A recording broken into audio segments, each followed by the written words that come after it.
Blake and Aaron. How are you guys Hope you doing? had a great weekend. Wonderful. Yes, Just a yes, little thank you. slower start with the rain, It's like Yeah. mentally trying to get back into the rainy day, but I yeah. know. I rolled over this morning and wanted to go back to sleep. I Yeah. gotta be honest. Which unfortunately may have an effect later on this weekend Hopefully not, for but the yeah. Platinum Jubilee celebrations. I hope it all blows out of here by then. There's still plenty of Mm, days before we get to Friday. yeah, fingers crossed. What do you got for All us this morning? right. So last night we had shots fired off of Printer's Way. Okay. Yes, police were on the scene. It just happened minutes to 2 in the morning, or around that time. So no real details yet from the RCIPS.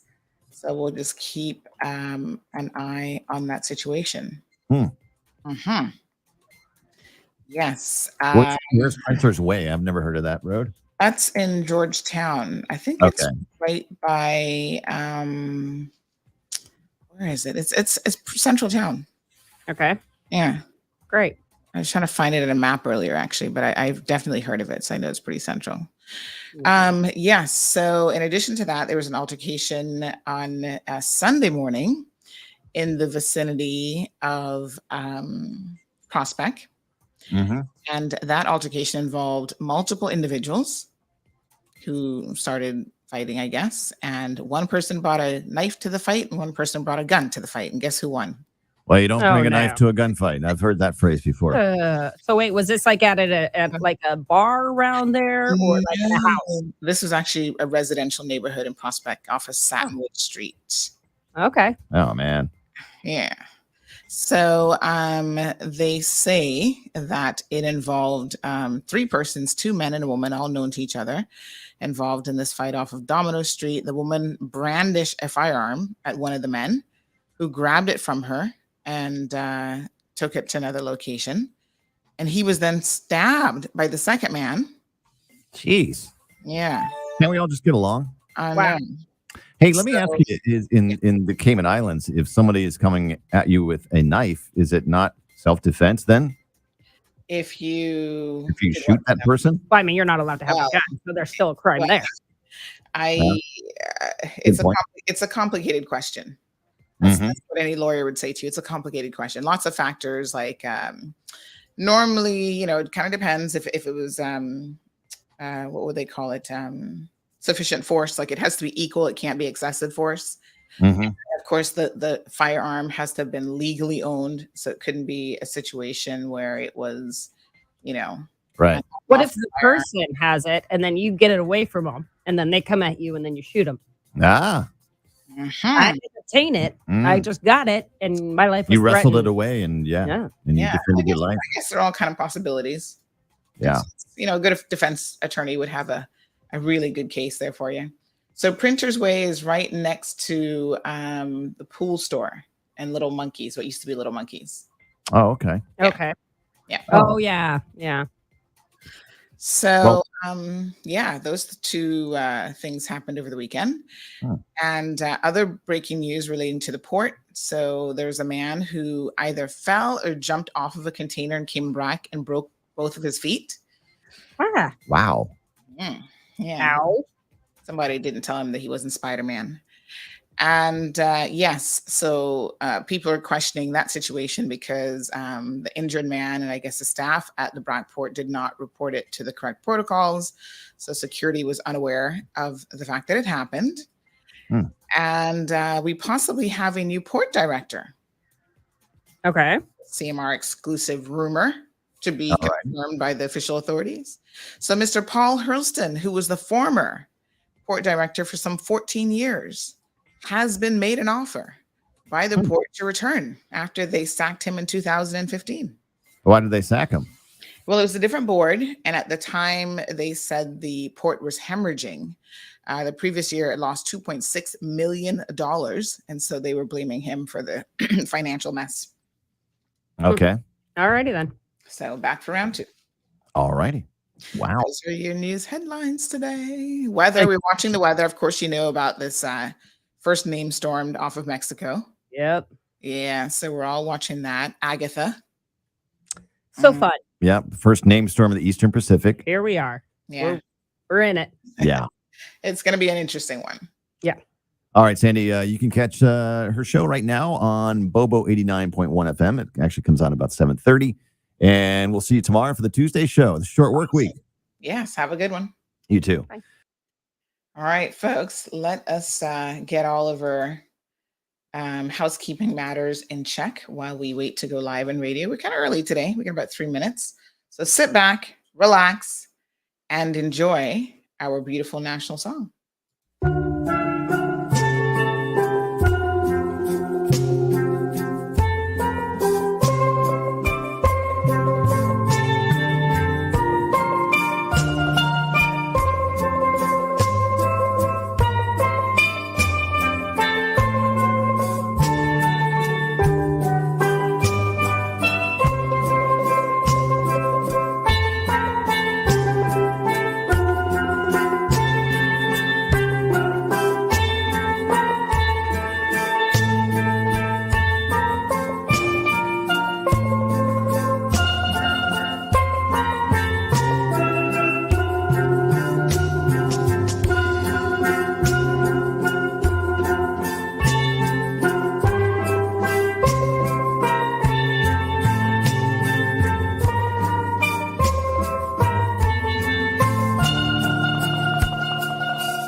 Peppermint, sorrel, ginger, fever grass, or English. Get it ready. Your morning tea just got hotter. Ooh, honey child. On the cold, hard truth. Bobo 89.1 and Cayman's #1 talk show are bringing you morning talk like no one else. Monday Rewind, Impact Wednesdays, Caribbean Connections, and much more. Don't miss a beat with what's happening in the local community. Just keep sipping your tea. What a mess. Here's your host, live and direct from the Cayman Islands, Sandy Hill.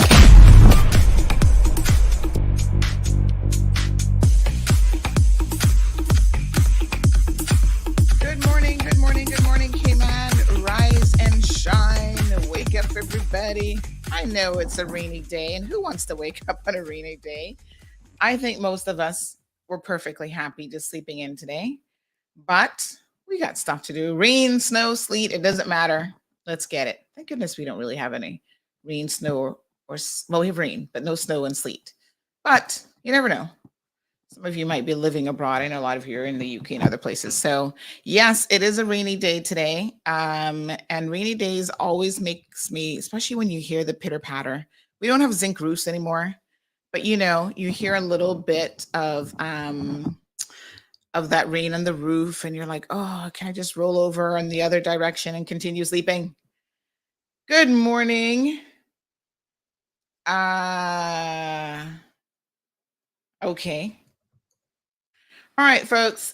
Let's say good morning to everyone. Miss Vernita's here. Miss Rita says buenos dias. Marshall joining us from North Carolina.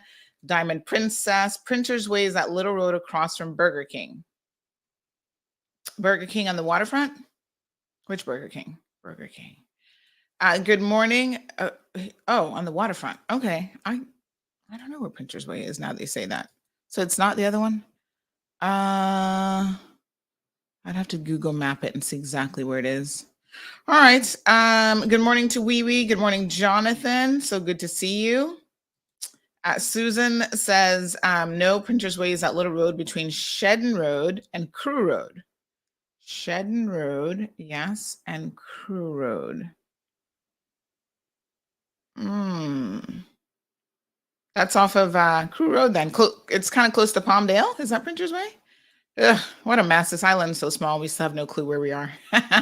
Good morning, Beulah. Good morning, Carmelie. Natasha is here.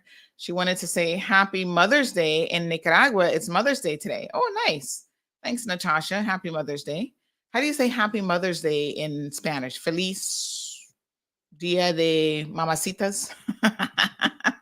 De Mama. I don't know. Lulu, good morning. Good morning to Miss Joy joining us from Texas. Brother Hero Blair is here. He says, love you all. Good morning, Miss Bonnie from East End. Richard is here. Is this the Richard from Texas or the other Richard? No, this is the other Richard. Good morning, one, and good morning, all. So daily, what we're going to do, I think we did this on Friday, is we're going to play the news recap from our previous day's news. So this would be from Friday's news from Misha. So remember, every single day, CMR Buzz does Monday through Friday. We do a CMR Daily Buzz, which kind of brings you up to speed on what's happening in the community. So Natasha says it is Feliz Dia de las Madres. Hold on now, this word, Nicaraguense. Nicaraguense, that's Nicaraguans. Nicaraguense or something. Probably didn't get that one right.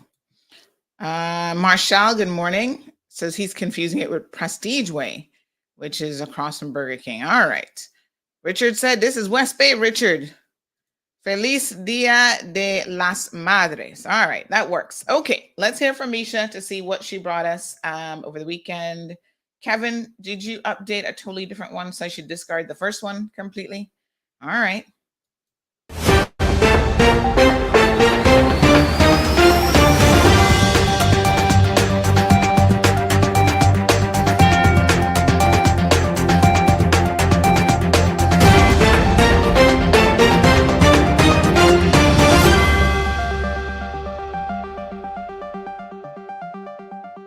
Leading today's headlines, the 54-year-old man from Georgetown recently arrested in relation to possession of an unlicensed firearm and unlicensed ammunition has now been formally charged in court earlier this morning. The two women that were also arrested in relation to this matter have been granted bail and the matter remains under investigation. The RCIPS is advising the public that the Multi-Agency Safeguarding Hub and RCIPS Family Support Unit is moving to a new location in Crown Square Plaza, second floor in Eastern Avenue, beginning on Monday, 30th May. Department of Children and Family Services social workers who will be allocated cases from the hub will now be located in Mary Street, Apollo House, second floor, and can be reached via phone at 949-0290. The Control of COVID-19 Travel No. 2 Regulations 2022 have been extended to the end of June this year. The Deputy Governor's 5K Challenge Grand Cayman Leg is taking place this Sunday, 29th May, starting at 6:30 a.m. at the Government Administration Building. COVID-19 protocols will be observed for this event, and participants are asked to do an LFT test before leaving home on race day. The Cayman Islands Regiment recently partnered with the National Trust Cayman Islands and the Blue Iguana Conservation to announce that the official mascot of the regiment will be a blue iguana named Lissy. Roberta Scott from Cayman International School named the mascot Lissy. The plaque was unveiled by Captain Gabe Rabes of the Cayman Islands Regiment and the Minister for Home Affairs, Honorable Sabrina Turner. The Cayman Islands gross domestic product indicated that economic activity increased by an estimated 1.7% in the first 9 months of 2021. The largest positive changes were seen in real estate, which grew by 6.5%, and construction, which rose by 5.7%. The financing and insurance services sector, which remains the largest contributor to the GDP, grew by an estimated 2.4% for the first 9 months of the year. Health City recently opened its oncology daycare suite at Cayman Bay, providing easier access to a variety of infusion therapies. With the number of people living with various forms of cancer on the increase, Minister for Health and Wellness Honorable Sabrina Turner has described the new Health City Cayman Islands treatment facility as a ray of hope. Mr. Shomari Scott, Chief Business Officer at Health City, said these recent and ongoing developments are clear signs of the company's commitment to the community. Let's hear from Kevin Watler for updates on Cayman's evening weather. Hello Cayman, I'm Kevin Watler and this is your CMR weather update. It's brought to you by WG Charters. Sunrise at 5:46. Now be prepared for scattered thunderstorms throughout the day. The day heats up to the mid-80s. Winds east-southeast at 10 to 20 miles per hour. Sunset at 6:59. Now the scattered thunderstorms do stick around tonight. Overnight winds east at 10 to 20 miles per hour and the temperatures fall to about 80. High tides at 5:50 a.m. and 10:31 p.m. and low tides at 3:56 a.m. and 3:26 p.m. Now looking forward, have your raincoats or umbrellas with you this week and don't plan any outdoor events unless you don't mind rain impacts. We are also entering hurricane season, so have all your supplies ready. A busy season is predicted. CMR weather updates are brought to you by WG Charters. They offer private boat trips for a great price, so we encourage you to support them. Have a great day. Thank you, Kevin, for those weather updates. Leading regional news today, a Jamaican politician was shot and killed as he waited in line of traffic Thursday afternoon. Lennox Hines, the Jamaica Labour Party councillor caretaker for the Southborough Division in Portmore, was reportedly killed under a bridge in St. Andrew when two men rode up on a bike and opened fire on him before riding away. Police have since theorized it was a contract killing and the incident remains under investigation. Royal Caribbean International's Harmony of the Seas collided with a small concrete mooring pylon while docking in Falmouth in Jamaica on Thursday. Reports are that the ship was backing into its assigned spot at the dock, causing dents, paint scrapes, and other damage to the cruise ship. However, inspections indicate the overall damage to be minor, and the ship has been successfully repaired since. Leading international news today, after being closed to tourists for 2 years, Japan is opening its borders to visitors from 98 countries and regions. It marks the most significant moment so far in the country's slow relaxation of its COVID-19 entry restrictions. Japan implemented some of the world's toughest virus control regimes and banned foreign visitors from the delayed 2020 Tokyo Olympic Games. Since mid-March, international students have also been permitted entry. For more in-depth news and headlines, please visit our website, caymanmallroad.com.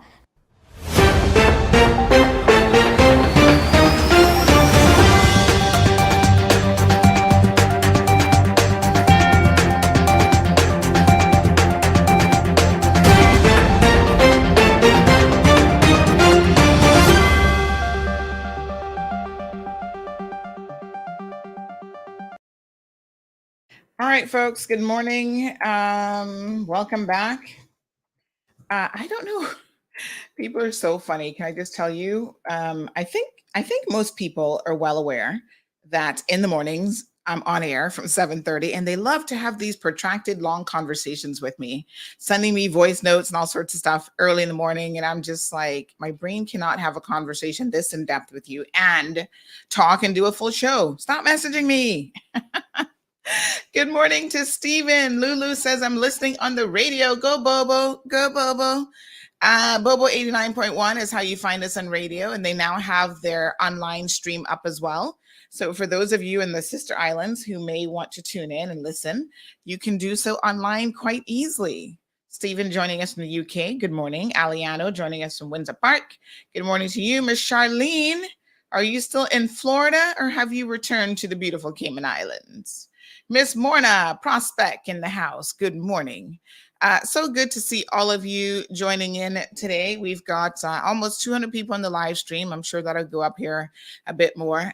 Mondays, of course, we do a little bit of Rewind Monday, which means we cover all the SUS news and things that happened over the weekend. So let's kick that off, and then we'll get into a little bit more of the substantive discussion, which will be on the Cayman Islands Port a little bit later on in the program. So I just want to remind you guys that I am leaving a little bit earlier this week. I've got a court case that I must attend to, so I'm going to be stepping out around 9:30. So today we've got Kevin, because it is a holiday in the U.S. Kevin's going to come in and he's going to hold down the fort for me, and he might, I don't know what final decisions he made in terms of what his topics will be, but make sure you keep it locked for Kevin as well at 9:30 for the last half an hour of the program. He has a lot planned for you, so don't miss it. Melita, good morning. Good morning to John. And Charlene says she is back, honey child. Good. Awesome. Yes, let me play my hallelujah button for that. So good to be back home and safe. There's no place like home. All right, so Monday Rewind it is, folks.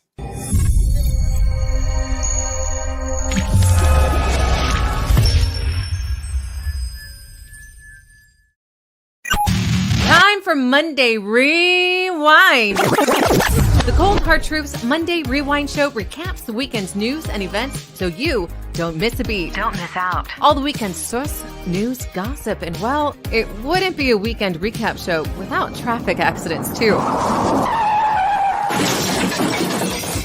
Cayman Marl Road is Cayman's #1 news source and has the island's hottest morning talk show. It's the hottest. Make sure you don't miss a beat with Monday Rewind. Rewind. Tune in every Monday from 7:30 a.m. on both YouTube and Facebook.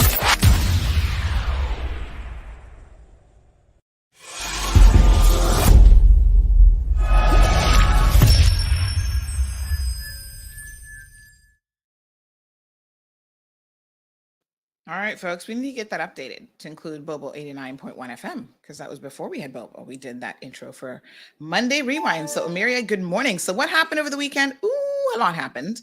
There was a stabbing. Let's do some police news first. So there was a stabbing in Prospect. And this happened Sunday morning, 12:30 in the morning. So police and ambulance were called to a location where several people were involved in an altercation that led to one man being stabbed and 2 persons being arrested. Wow. All I can say is, what a hot mess.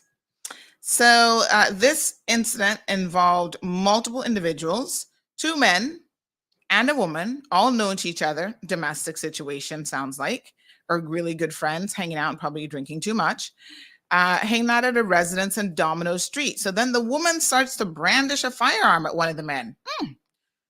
I would have loved to have been a fly on that wall to see what the argument was about. What do you think they were arguing about? So she brandishes a firearm. Who does that? Wow. Kind of drastic. He must have done more than insulted her modesty, because you just pull out a firearm and start threatening somebody with it. Anyway, she's now arrested. So the man that she was brandishing it at grabbed it from her. He's lucky. And made to leave the location. And as he was doing so, he was stabbed by the second man. So they didn't even want him to leave. He was trying to get away. Jeez, what a bunch. The injured man left the residence and sought help from people nearby. He was assisted by the occupants of a nearby residence on Satinwood Street, where he remained until the arrival of the police. The officers of the Firearms Response Unit attended the location, recovered the firearm, which contained 1 round of ammunition. And emergency services also assisted the man and transported him to the hospital for treatment. So now the police have arrested a man, age 28, and a woman, age 20. Suspicion of possession of an unlicensed firearm and wounded. So they're both in police custody as investigations continue. And in this case, the police said that they want to express their appreciation to the people who actually assisted the man, one of whom was a juvenile who first answered the man's calls for help. Amazing. Good on that young man, that juvenile. Means he was underage, right? Saw a drastic situation occurring and decided to do the right thing and to provide some assistance. Anybody else thinks the world's a little bit crazy at the moment, or always has been, I think. All right. Quite a situation. We have an incident last night that we've not yet received any sort of police intel on. So you guys know that we get the news before the news. We don't make the news, but we do tend to get it really, really early. So this is a situation, folks, where there were shots fired. Again, we don't know what happened. Maybe the police don't even know yet, but shots are fired off of Printer's Way. And of course, the firearm response unit would have attended that scene as well. 936-2626. That's 936. Bobo is the telephone number. So we're waiting on some more details on that incident. So a 54-year-old man from Georgetown has also been arrested following a search operation on Tuesday, May the 24th. Where a firearm and ammunition were recovered. He's been formally charged now with possession of an unlicensed firearm and unlicensed firearm ammunition. Yep, another one. Wow, pretty crazy. So these are cases that we will keep you abreast of in terms of court. We will follow these for you. And weather-wise, you guys see the beautiful weather that's out there today. We're all kind of monitoring this weather.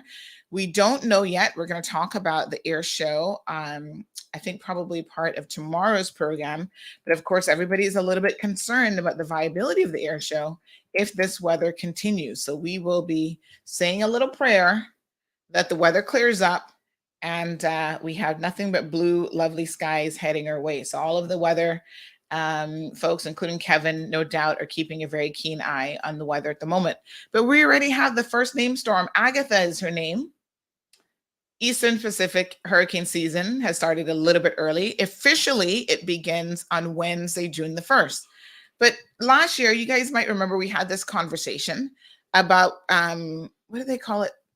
Out of season storms. Like they can happen after the season has officially ended, and they can actually happen pre-season as well. And I think some of the worst storms have actually been after the official hurricane season has ended. So you've got to keep an eye on these systems as they develop. And of course, everything contributes, including global warming. A lot of people claim that they don't believe in global warming, but the evidence seems to show otherwise. So forecasters are expecting this particular storm to strengthen to a hurricane as it moves towards the Mexican coast early this week. So according to the National Hurricane Center, within 6 hours of being designated a tropical storm, late on Friday, Tropical Storm Agatha formed early Saturday morning. So she went from tropical depression on Friday to a tropical storm on Saturday morning. So this happened amid clusters of showers and thunderstorms in the East Pacific. So we got to keep an eye on Agatha. Winds at the center stood at 60 miles per hour already at 4 p.m. on Saturday. CDT Saturday up to 50 miles per hour during the afternoon hours. So hurricane conditions are expected to reach sections of Mexico by Monday, which is today, with tropical storm conditions possible Sunday night. So Agatha is expected to give Mexico just a little bit of weather, probably hurricane, maybe category 1. Let's just see if we can get a quick little update here. Give us 1 second. We'll have a look at this. But Kevin might give you guys some further updates on the weather a little bit later on as well. So, wow. Pre-season hurricane. If that's any indication in terms of what we're in for, I tell you, it's going to be a very, very interesting hurricane season. And it's anticipated to be an active hurricane season. So we are all going to be looking very, very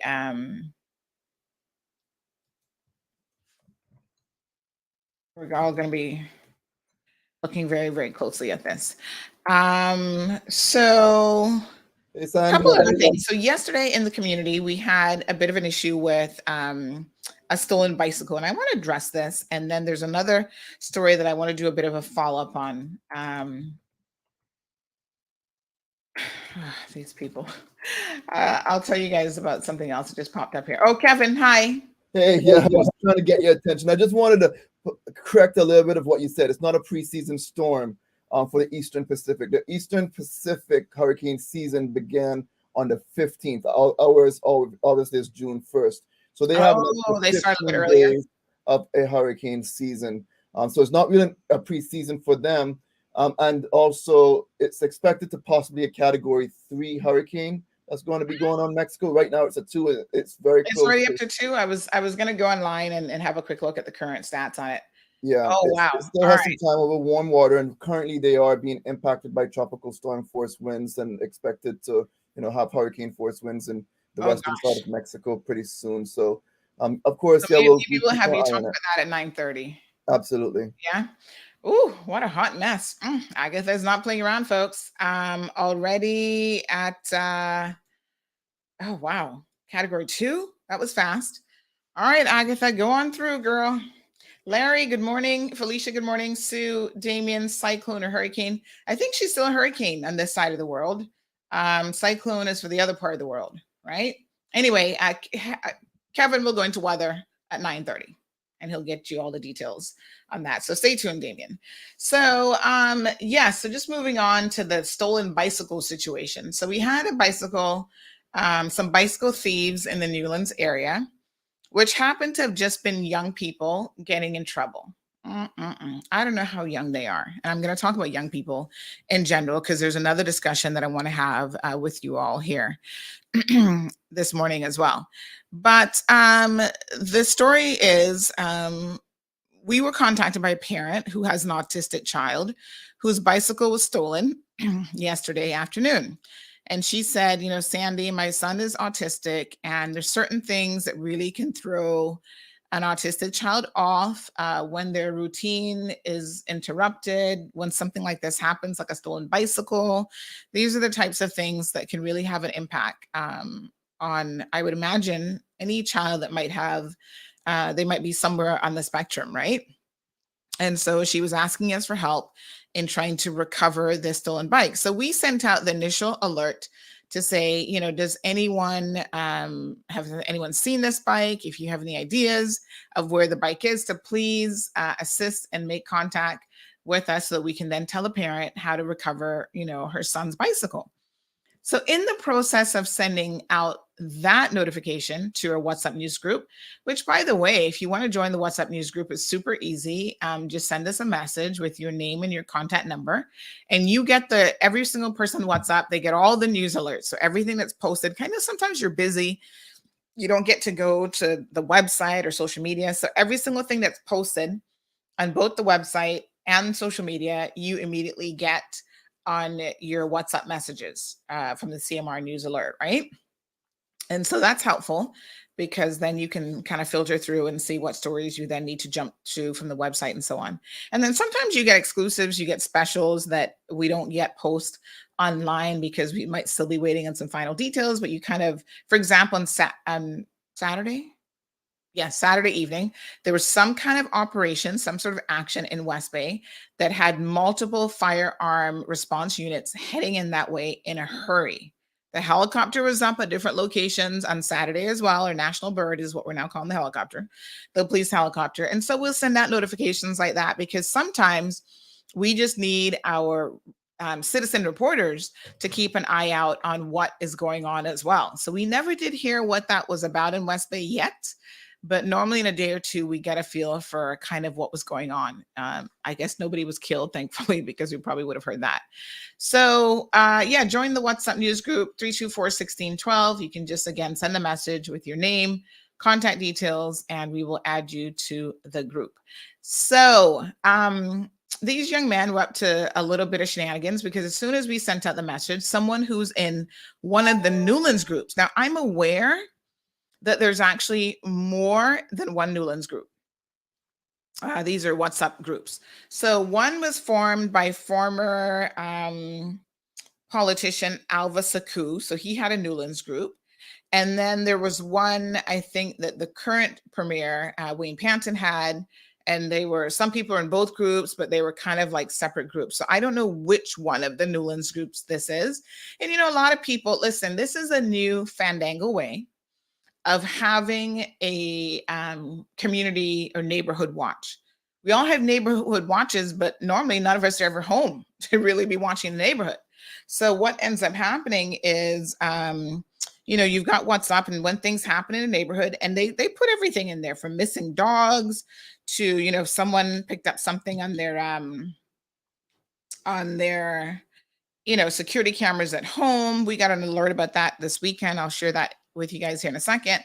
People just send everything through, and they're like, listen, I don't know what's going on, but just to let the neighbors know, keep an eye out. If they picked up footage of people rummaging through vehicles and opening car doors or whatever, they'll send it out to the neighborhood watch groups, and they'll say, this is what's happening. Some community police officers are also in some of the various community groups as well on WhatsApp. So I know Windsor Park has a group that I'm in. Don't ask why. I just am. It's not that I live in Windsor Park, but I think they added me because they like me to know what's going on. And so I'm in their group. I know Prospect has several groups as well. And so, it's a good way to share information. Now, some of the groups get a little bit crazy because they get into like a lot of political discussions. I know during the whole pandemic, people were sharing all their fake news in some of these groups. Sometimes people get a bit antsy in these groups, and I've even heard of people getting removed from groups. So, yeah. So anyway, the Newlands group sent out a message, ironically, before my message went out to my news group to say, hey, there were 2 young men at least who were stealing bicycles in the area. And this is what they said. So these kids came into our garage and stole a bike, luckily caught them, had a chat. Maybe if they live in the neighborhood, their parents can speak with them. Sure looks like the bike of the poor posted child, because these are 2 unrelated incidents, right? So the first one was people who caught them in their garage stealing a bike, or they stole it and they were able to catch them before, I guess, they got really far. Now they took photos of these young men, stealing these bikes. And they're teenagers from the looks of it, right? So one of the individuals said, oh, this child had nothing to do with it. They roughed him up, or they hit him with their car, like all sorts of far out allegations. Now, if all of that happened, I would suggest you call the police. And this is what I said to them. Contact the RCIPS. But there seems to be this, when people do wrong, this is what ends up happening. We post it up on CMR and everybody's like, oh, but why are you posting these kids? Really? You really can ask me that question? The question should be, why are they stealing people's bikes? Why are they walking into people's garages on private property, trespassing, and stealing a bike? I am shocked that people are more offended that their photos have been posted than the fact that they were actually committing a crime. Parents, what are y'all doing? And then you wonder why your kids are ending up at Northward, why they're hooligans, and why they're a menace to society. Society's standards have shifted a lot, and we're more concerned about the wrongdoers' feelings. Oh, how are they going to feel? And these are a lot of times the same kids who are out there involved in fights that they're recording and they're putting out on social media, but you don't want them on social media. Well, my take on it is very, very simple. If you're a man or woman enough to commit an offense, or to put yourself doing wrong in public, then you should feel absolutely no way about when people take your photo and they post it and they share it, whether it's in their WhatsApp groups or in social media. It's really easy not to be featured on social media. Don't steal a bike. Don't drive up and down these neighborhoods and these other unlawful motorbikes and all the other things that you guys do that really cause havoc in communities. Don't go to Cayman Bay, misbehaving, because security is going to take your picture. Other people are going to take your picture. And if they start to share it around and circulate it to say, here are the culprits, these are the kids who are misbehaving, you need to talk to yourself about where the issue lies. And it doesn't lie with us in terms of sharing the photos. I was speaking to someone who's a mental health professional recently, and I said, you know what? He had actually mentioned a book that I need to read. Oh gosh, I'm just trying to remember the name of it now. I'll reach out to him. I'm trying to remember the name of it, but the basic premise is that we are what's the word that I'm looking for? We are over sensitizing, or we're just like cuddling. I forget what the exact term is, but we are cuddling people to the point where they have no resilience whatsoever. I'll get the name of the textbook.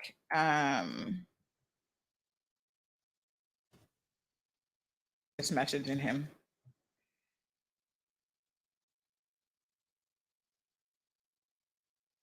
Yeah, I'll try to get the name of it, because I think this is a must read for all of us, right? So we're so concerned about being so incredibly politically correct all the time. And now, because everybody has a mental health problem. It's unfortunate, because people who really do have a mental health problem are not getting the attention that they need, because all the rest of us are just drudging up. Somebody gave me a side eye when I was 4 years old, and so now I'm traumatized by that. Like, we've just gone too far with it. And in our desire to, I guess, try to address mental health, the spectrum has kind of flipped the other way a little bit too hard. And we're not raising resilient children. Even everything is about cuddling them and their feelings. And yeah, I mean, those things are important, but you can go too far with it. There is such a thing as doing things in excess.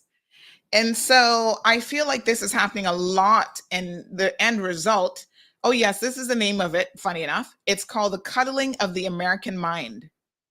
I must get a copy of this, because it was interesting, because I was having just a general discussion with this individual about this. And I was saying, these are just my feelings. And he said, well, Sandy, you're not far off, because there's actually good research on the fact that we are really doing this, and it's having a negative impact on, on people. And there's an entire book that has been written about this called The Cuddling of the American Mind. So I need to, let me go on Amazon right now and order me a copy of this book, because you can go too far. So we have it available. How good intentions and bad ideas are setting up a generation for failure. That's what this book is all about. So we can do the Kindle version, and we've got the audiobook version. Ooh, I've got 12 credits with Audible right now. I think I might do the Kindle version though. Let's just play a little sample and hear what it sounds like. Chapter 1. The Untruth of Fragility. What doesn't kill you makes you weaker. A quotation from Meng Tzu, 4th century BCE. When heaven is about to confer a great responsibility on any man, it will exercise his mind with suffering, subject his sinews and bones to hard work, expose his body to hunger, put him to poverty, place obstacles in the paths of his deeds so as to stimulate his mind, harden his nature, and improve wherever he is incompetent. In August 2009, Max Height, age 3, had his first day of preschool in Charlottesville, Virginia. But before he was allowed to take the first step on his 18-year journey to a college degree, his parents, Jane and I, had to attend a mandatory orientation session where the rules and procedures were explained by Max's teacher. The most important rule, judging by the time spent discussing it, was no nuts. Because of the risk to children with peanut allergies, there was an absolute prohibition on bringing anything containing nuts into the building. Of course, peanuts are legumes, not nuts, but some kids have allergies to tree nuts too, so, along with peanuts and peanut butter, all nuts and nut products were banned. And to be extra safe, the school also banned anything produced in a factory that processes nuts, so many kinds of dried fruits and other snacks were prohibited too. As the list of prohibited substances grew, and as the clock ticked on, I asked the assembled group of parents what I thought was a helpful question. Does anyone here have a child with any kind of nut allergy? If we know about the kid's actual allergies, I'm sure we'll all do everything we can to avoid risk. But if there's no kid in the class with such an allergy, then maybe we can lighten up a bit. and instead of banning all those things, just ban peanuts? The teacher was visibly annoyed by my question, and she moved rapidly to stop any parent from responding. Don't put anyone on the spot, she said. Don't make any parent feel uncomfortable. Regardless of whether anyone in the class is affected, these are the school's rules. You can't blame the school for being so cautious. Peanut allergies were rare among American children up until the mid-1990s, when one study found that only 4 out of 1,000 children under the age of 8 had such an allergy, meaning probably nobody in Max's entire preschool of about 100 kids. But by 2008, according to the same survey using the same measures, the rate had more than tripled to 14 out of 1,000, meaning probably 1 or 2 kids in Max's school. Nobody knew why American children were suddenly becoming more allergic to peanuts, but the logical and compassionate response was obvious. Kids are vulnerable. Protect them from peanuts, peanut products, and anything that has been in contact with nuts of any kind. Why not? What's the harm, other than some inconvenience to parents preparing lunches? But it turns out that the harm was severe. It was later discovered that peanut allergies were surging precisely because parents and teachers had started protecting children from exposure to peanuts back in the 1990s. In February 2015, an authoritative study was published.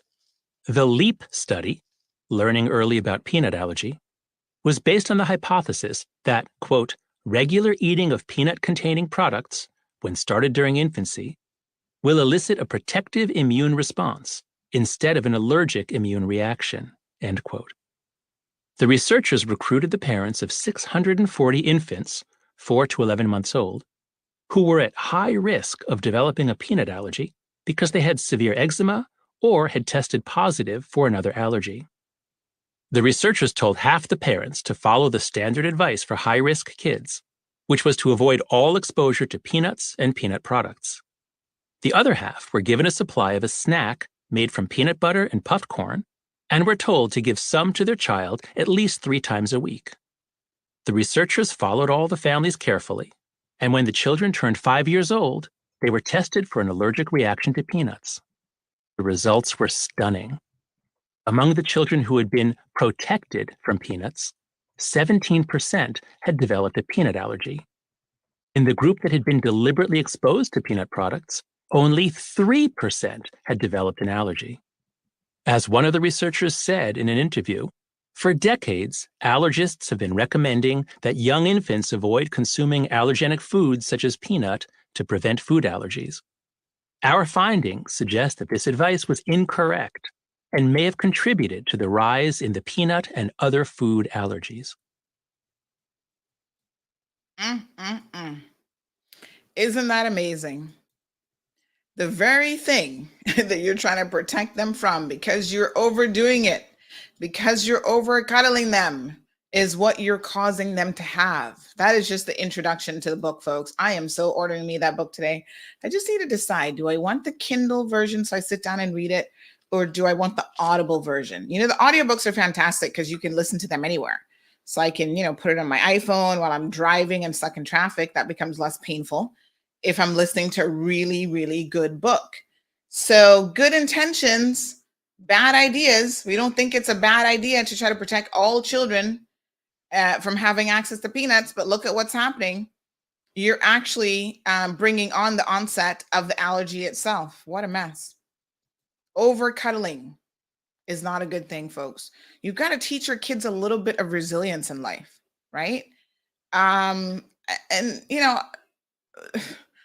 It's challenging because I think a lot of us grew up in a different time than our children, grew up with different ideas. And even myself, we were talking about parenting last week and the importance of, not resorting to physical violence with your kids as a primary means of disciplining them, to do other things, having a conversation with them and so on.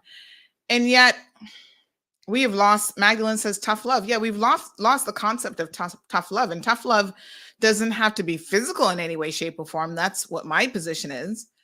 But I don't know. I think we've really gotten to that stage.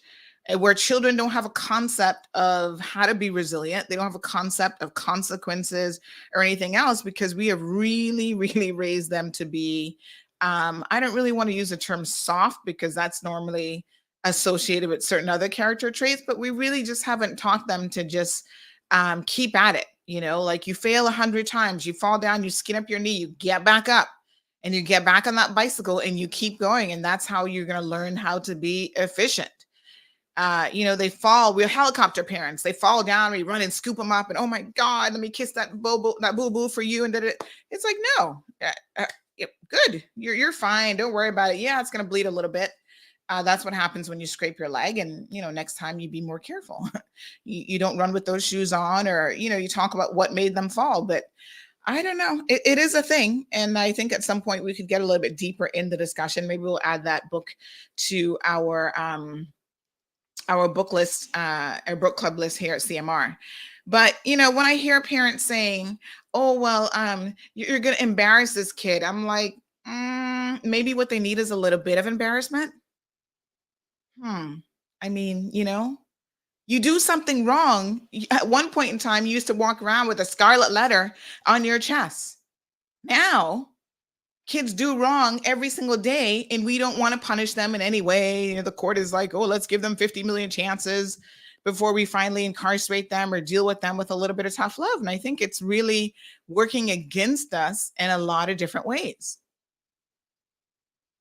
So the other thing is, on last week, remember I was talking to you guys about this guy who had been incarcerated for 2 years roughly for sharing child pornography. I was really, really surprised at the number of people. And you know what? It's actually not even that many, but there's a few people who wanted to get on this bandwagon of, oh, Sandy's just posting him up because he's a Jamaican. I was like, what? Listen, I didn't write the article, and I have spoken to Renee, who wrote the article, because I do think that oftentimes we forget that on Instagram, when you put up an article on Instagram, you only see the text. You don't see the headline of the article. Now, what we do on Instagram is we do link in our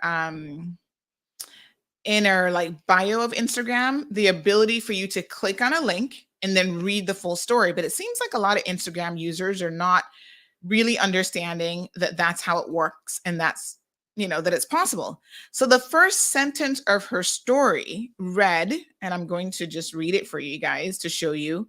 I think she could have tightened it up a little bit, and this is just writing, and I always say to Renee and to other writers, your title, and I know it's hard to capture sometimes the essence of a story in a title, but what you don't capture in the title, the first paragraph, which should only be about a sentence long, has to try to capture that so that people know, okay, when I continue reading this article, this is kind of the gist of what it is. So unfortunately, her first paragraph said the following: Cayman Island Road reported disturbing images of an infant child being raped in 2020 to the RCIPS, which led to the arrest of Jamaican barber Kason Richard Holness. And then it says, to read more, click on the link.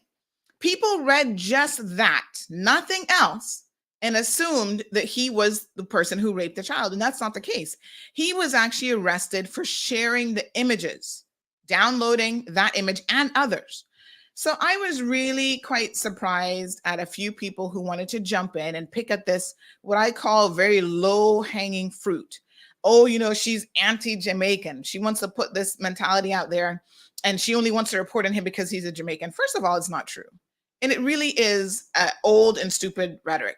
From the day that we got started, we have reported news on everyone. But anytime we report something on a Jamaican, it's because, oh, we don't like Jamaicans. And I had to sit back and I wonder, do y'all really pay attention? Do you read? Because had you read the remainder of the story, you would have known that it was about the images that he shared. He is being jailed for pornographic images. But, I spoke to Renee and I said, to be fair to them, they don't see the title and Instagram of the article. We would hope that everyone who reads the first paragraph goes on to read more than the first paragraph. But let us assume that they don't, because clearly the evidence is there that they do not read beyond the first paragraph. And so, in that sense, the first paragraph, if you didn't read anything else, you might really be thinking that, he was the one who committed the rape, although it didn't even say that. It just said disturbing images of an infant. It didn't say, and to be quite frank, if he was the rapist, I'm pretty sure Renee would have gotten to the point a whole lot quicker and just said, that he committed the actual rape. But people jump on the bandwagon. Oh, she doesn't like Jamaicans. She's reporting on him because he's Jamaican. Let us do our best to move away from that false, low-hanging fruit. I say it's low-hanging because the only reason people use it is because they think it's going to elicit a certain response. There are tensions in this community. We've talked about them before between the Caymanian population, the Caymanians and Jamaicans. That is true. I'm not one of those persons who has those tensions. None at all. You will know, if you know me, that number one, I'm married to a Jamaican husband. So my daughter's half Jamaican. My grandfather, my mother's side, was a Jamaican. And I've got lots of friends and family members who are Jamaicans. So when you talk about, oh, I'm anti-Jamaican, you're not talking to me. So I don't even really pay you much mind. But I want to just correct this narrative because it has become less and less because people do actually know a bit more about me, know who I am, and know what I stand for. And I'm not against any nationality. I don't really care where you come from. For me, it's all about the type of person that you are. And then when they make statements like, oh, she's only reporting this because he's a Jamaican, first of all, I'm shocked because to me, that's somehow making an excuse for this young man and the disgusting stuff that he did. No, he didn't rape the child, and that's not what the article ever said. He downloaded the video and he shared it on Facebook, and he went on to download other things on his phone. I think this was part of the story that, again, because they don't read, that a lot of people missed. This wasn't a single video. This wasn't over a single video. He had 3 different counts, but they had countless images and videos on his phone. Now, his defense was, he didn't know it was an offense to download it. And he was downloading it to, what did he say? Some foolishness about warning other people, something that's completely stupid. That doesn't make any sense. If it was the one video, you might be a little bit more inclined to believe him, but then why are you, over a space of months, downloading all this other pornographic material on your phone? Clearly, he's getting some kind of sexual gratification from seeing child porn and seeing children abused and molested in the worst possible way. And as someone who's actually seen that video, I don't take kindly to anyone trying to defend his actions or anybody else, because there's a whole market out there of individuals. The reason why this pornography is created to begin with is because there's a whole, underbelly of society that engages in this, that enjoys this type of thing. And they create it and they share it on all these like dark websites and hidden sites and all sorts of foolishness. He didn't have the sense to know how to, technically do any of that stuff, but he was still accessing it and downloading it.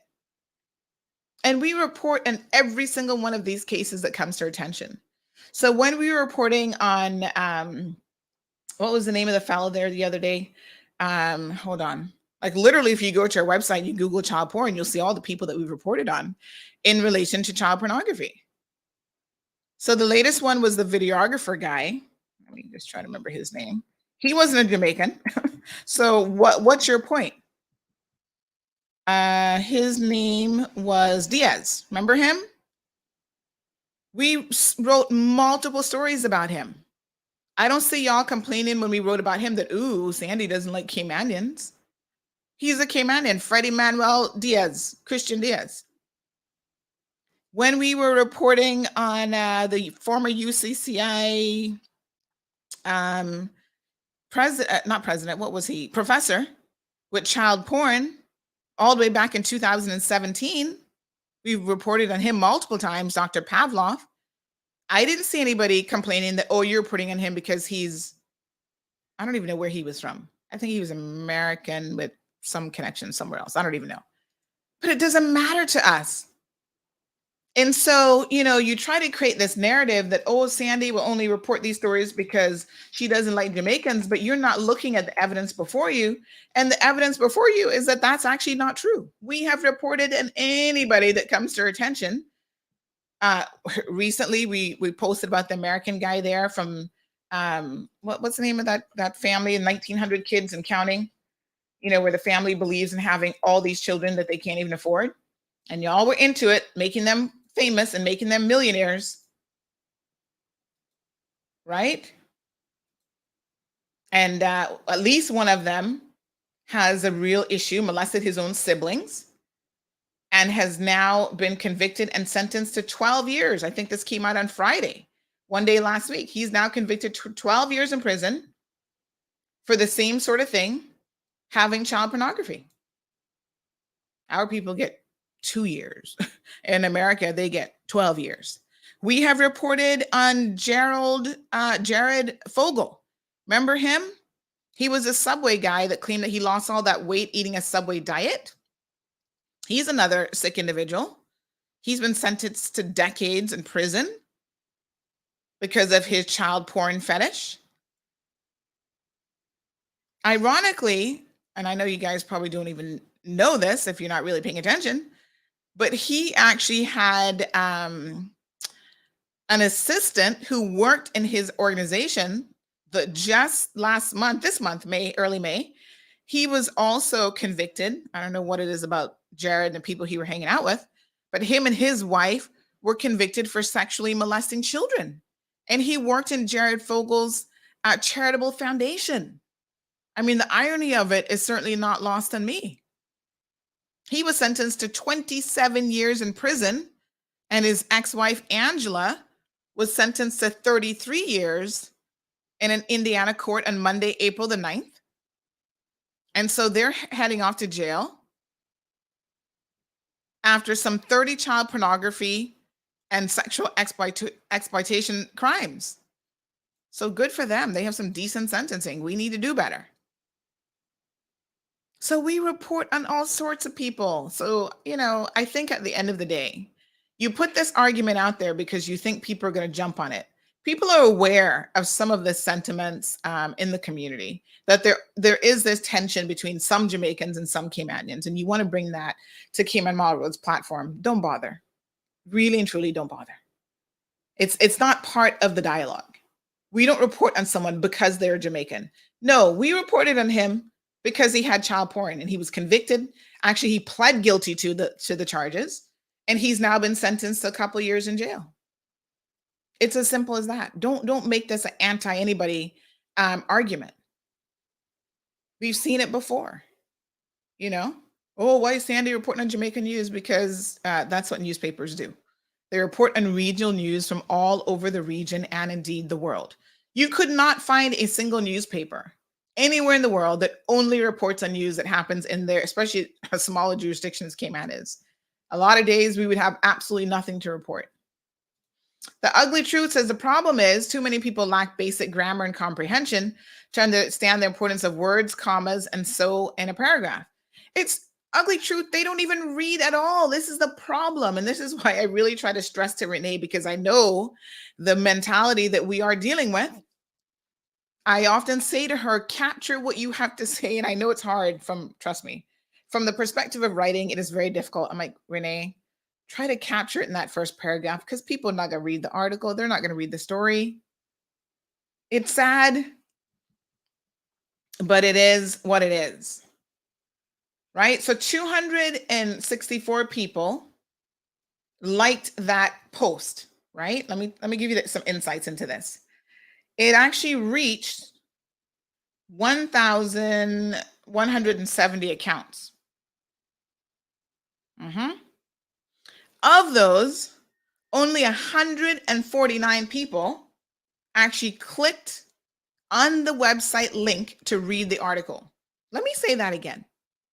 1,179 people took action from this post. That means that they liked it, 83 commented, 265 liked it, 83 commented, 407 looks like they did some kind of share, 54 tagged it or whatever, right?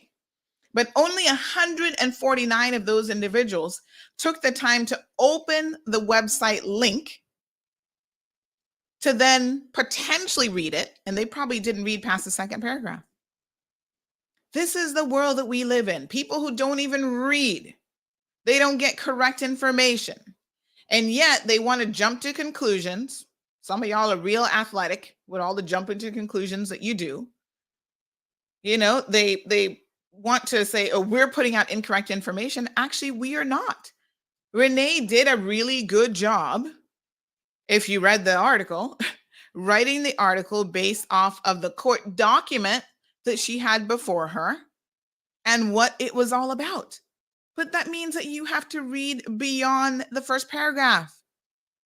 The very next paragraph, after the first sentence, says Holiness was sentenced to 2 years and 9 months in jail this year after pleading guilty to possession of child porn for the purpose of publication and 2 counts of transmitting child pornography.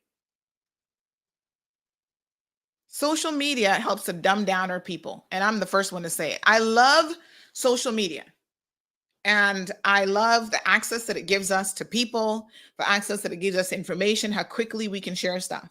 But I'm also very, very, very, very cognizant and aware that we have a dumbing down of our community.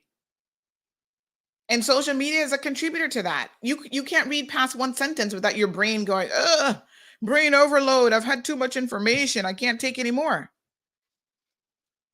Do better. Moya, good morning. Moya says the benefit of them catching him this early is that hopefully we get him out of our borders before he enacted his pedophile fantasies on one of our children.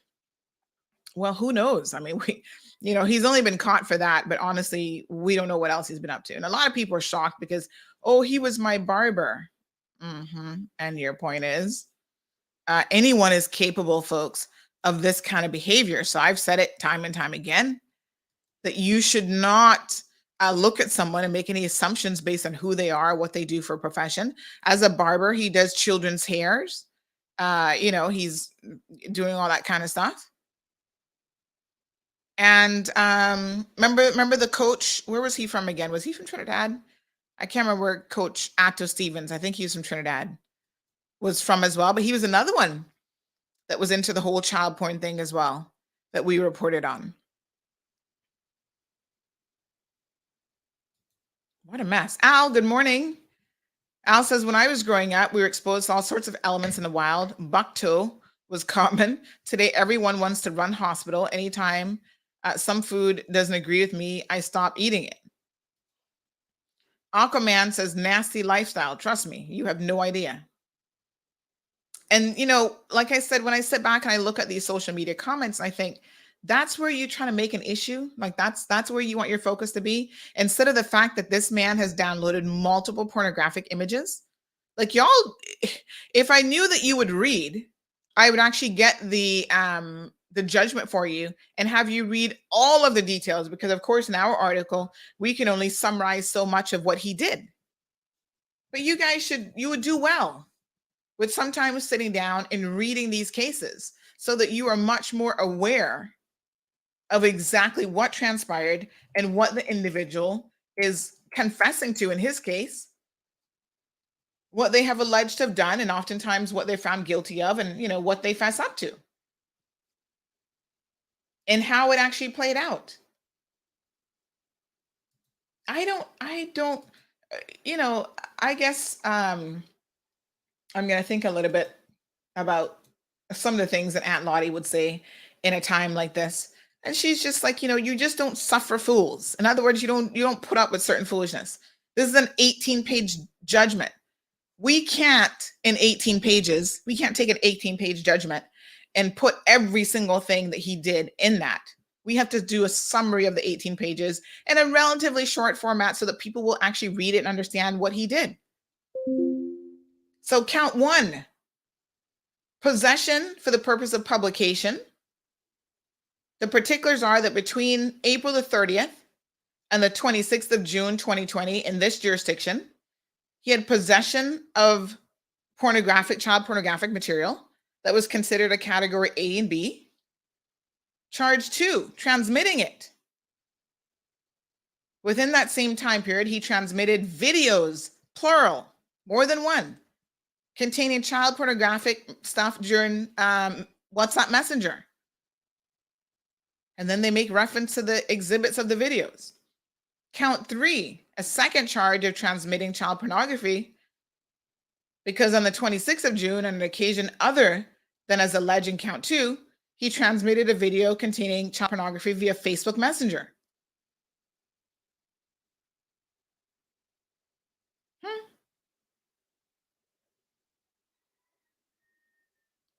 You know, listen, there's one thing that I do not apologize for when it comes to trying to protect our children.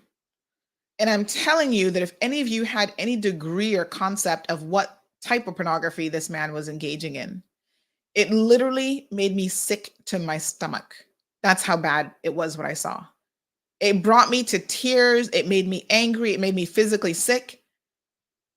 So when I see people, even in a roundabout way, trying to somehow excuse away his behavior, oh, it's not that bad. He wasn't actually doing the raping. Well, the article never said that.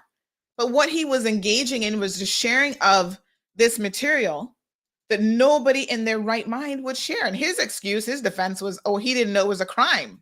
Really? Uh-huh.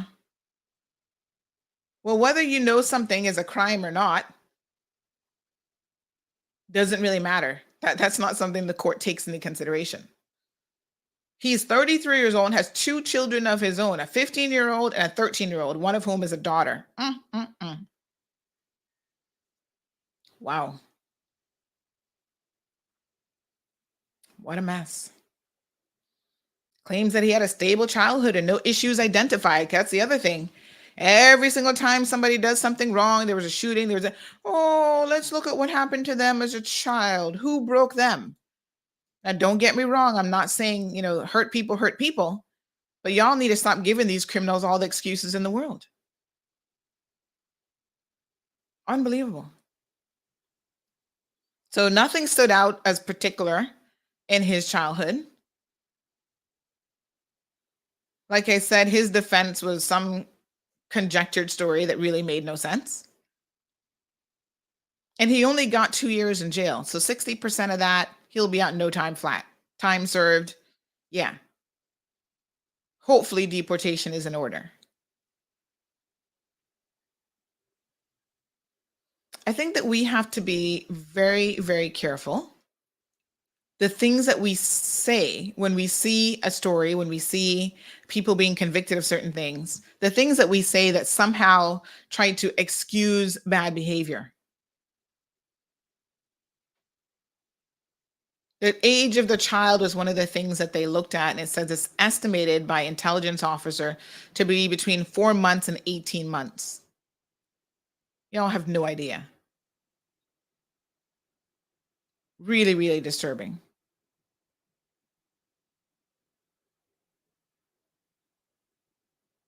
Right? So you don't offend me in any way, shape, or form when you claim that I'm prejudiced against Jamaicans, because I know it isn't true. But I do want to set the record straight, because I think that some people might still sit back and think there's some merit to this. And that's absolutely ridiculous. We've reported more on Caymanians doing bad things, trust me, than any other nationality. I remember way back in the day, we did a post and a story about something involving the Filipino community. And at the time, they were like offended, like, oh, you're only saying this because we're Filipinos. I said, actually, no, it doesn't have anything to do with where you're from. It could be anybody. The post would have been the same.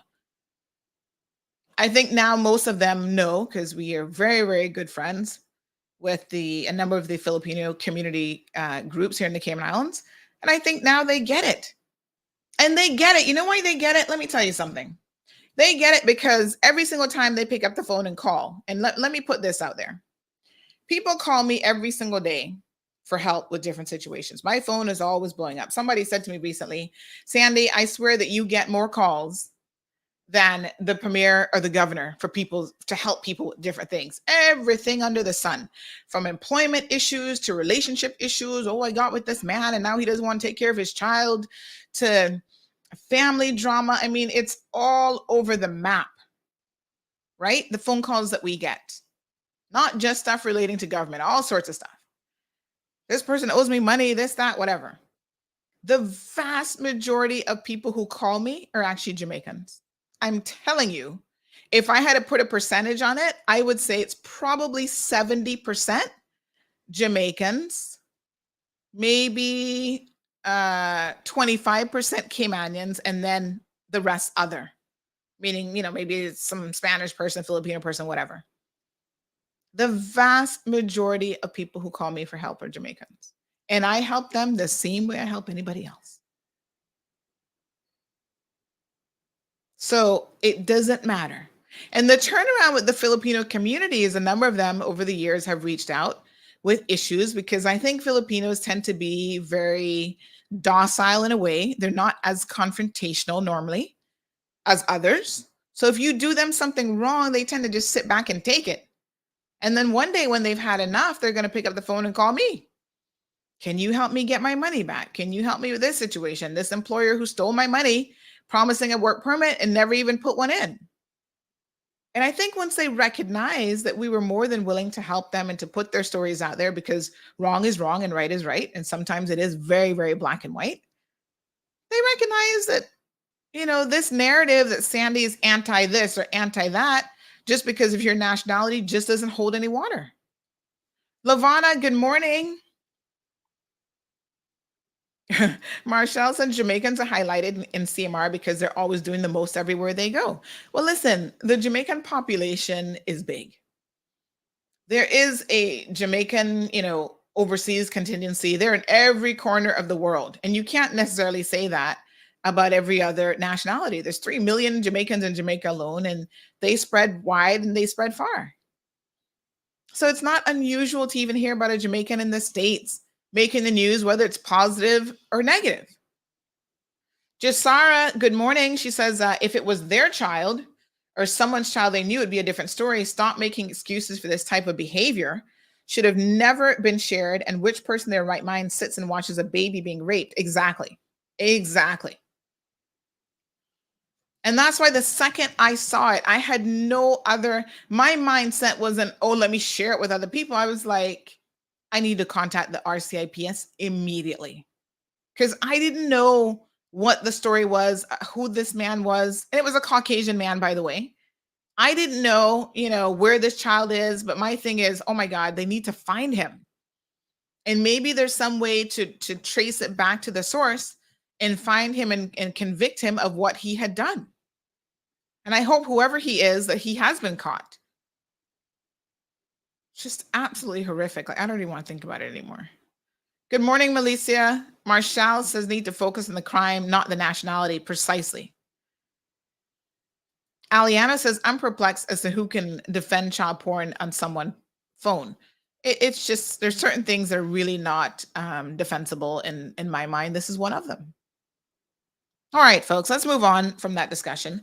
So over the weekend, we got our hands on the Tower Marketing their annual consumption report. Super detailed and interesting. We're going to spend some time digging into that a little bit later on in the week, hopefully. We got some guests coming on, including the Minister for Tourism and Transport on Wednesday's program. So maybe by Thursday, we have a short week because Friday is a holiday. We're going into a long holiday weekend, celebrating the Queen's Jubilee. And so if I can get to it, maybe by Thursday, but I want to bring some industry, some marketing experts on the program, so that we can talk about this in context. It is a very, very interesting report. And those of you who have a business, you're in the world of marketing, and you're probably trying to make decisions about how to spend your money and, how do you market to people? How do you reach people? This is definitely a show that you will want to tune into. I found it interesting in a number of different ways. There's a lot of different trends and stuff that it kind of highlighted. Yeah, so stay tuned for that conversation. I'm still actually going through the report myself because, like I said, it is quite comprehensive. It's 135 pages. So I'll spend some time going through that. And then, part of the remit on this show is to share with you what I learn. Every single day, folks, is a learning experience in this world. You learn something, you share it with me. I learn something, I share it with you. We're all better off for it. And you'd be amazed, quite frankly, at the things that you can learn. All right, let's take a quick commercial break, folks. To have you attend our first ever Q&A information session. We are committed to community engagement and transparency and working closely with the people of the Cayman Islands. The journey begins soon, and we want you to be part of it. Come and have your questions answered and learn more about all the phases of this project, from inception to completion and beyond. This project is destined to be a major development for both the Beach Bay community and the Cayman Islands as a whole. So please join us on June 7th at the Town Civic Center for a community meeting. We look forward to having you there. Light refreshments will be served. Are you a superstar who's ready to work with a fast-paced, rapidly developing company? Then come on down because we want to meet you. Tortuga Rum Company Cayman is having a job fair. We are excited to get back to business and will be hosting a job fair on Wednesday, June 1st at our 7 Mile Shops location. We are hiring all positions, including store reps, warehouse staff, and delivery drivers. Don't miss this opportunity to bring your A game at the Tortuga Recruitment Day.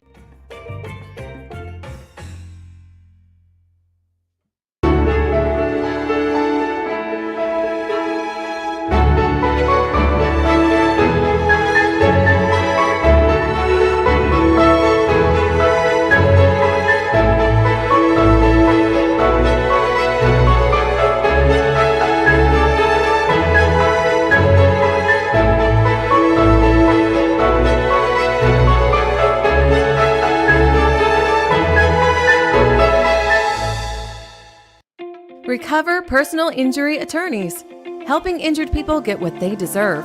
Did you know that insurance companies have lawyers that represent their interests? Before signing and accepting any settlement, know your rights. Call us today for a free consultation at 924-9999. That's 924-9999. Recover. Your personal injury attorneys are on standby to assist.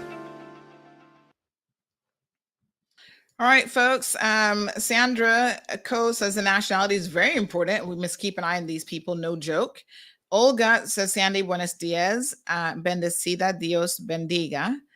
Esa Isa tengo mi hija y mi nieto en ese lugar. Dios bendiga sus gobernantes y bendiga tu familia. Suse están de Orlando, Florida. So basically, Olga is writing completely in Spanish and sending some morning greetings, saying, good morning, like God's blessings on your island. She has a daughter and her nieto. What is nieto again? Help me with my Spanish here. Nieto. Nieto. I can't even remember what that is. Is that niece? Google Translate is your friend. So in this place, let me see, nieto, grandson, grandchild. Okay. So she has her daughter and grandson here. And thank you, Damien, Tamara, Rita. Yes. And then she says, like, God bless basically government and bless your family. And then she's writing from Orlando, Florida. Okay. Learned me a new Spanish word today that I'm sure I forgot. Nieto is grandson. Thank you so much, Olga. Appreciate that comment. We have some people in WhatsApp. Says, yes, thank you, Nieto's grandson. Mess with y'all. So there was an accident last night. Is this the one by, oh yes, this is the one by Sol de Luna. Sol y Luna, Buttonwood Club. Ooh, y'all, listen, I don't even know what to say about these accidents. Can y'all please stop having so many accidents? First of all, let me just say this. I understand from sources that the government wants to do something about all of you. Ooh, child, this person hit multiple vehicles. Okay, I'm going to see if I can download this because this is crazy. Wow. This is absolutely crazy. So they hit multiple vehicles before they ran into practically the building by Sol y Luna, which is a bar. And the person actually got out of the vehicle and walked away, left the carnage behind. I mean, it's just crazy. Let me see if I can download this. I can download one, but for some reason, the other one isn't downloading. All right, I'm going to show you guys this. So the government is trying to do something about the number of drunk drivers on this island. It's just crazy. But honestly, they need to do something. So they're looking at increasing the penalty. Can we get a hallelujah for that? And they're also looking at lowering the alcohol limit. So in other words, right now, for a lot of jurisdictions, when you're legally over is higher than other jurisdictions. And so they're thinking that they need to lower it to catch more of you and to really prevent you from drinking and driving. Look at this video. Now, I know our radio listeners can see it.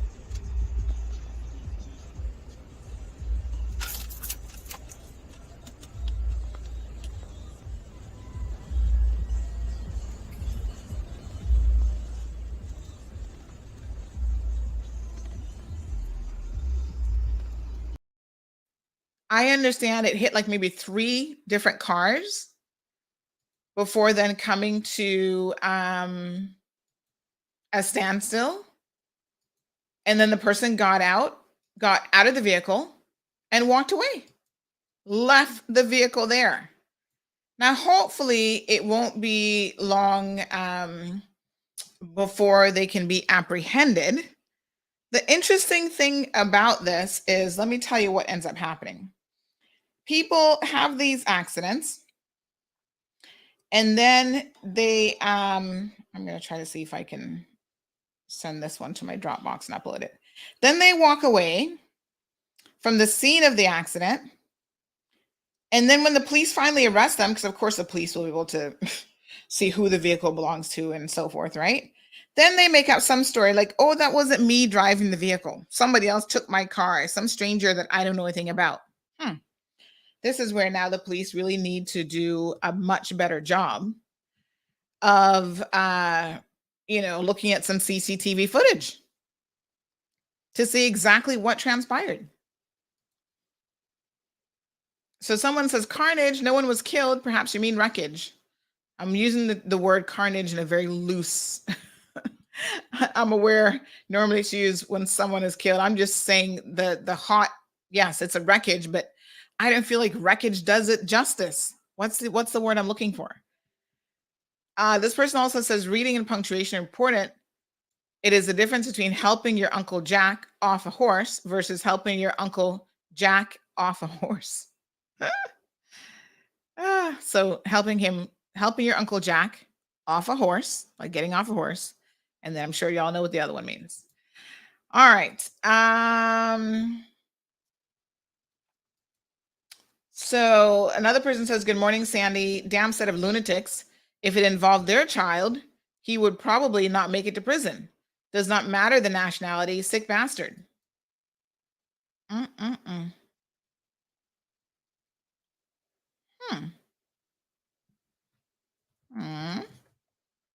Someone's asking me about a family court matter. I'll have to look that one up. All right. Thank you. Somebody sent me something that they say is on topic. So yes, this is quite interesting that people continue to have these absolutely crazy accidents. And for the most part, folks, these are all alcohol infused accidents. This one was after, I think the first message I got about this was like maybe after 2 o'clock in the morning. For some reason, I was up at 4 o'clock this morning. Don't ask why.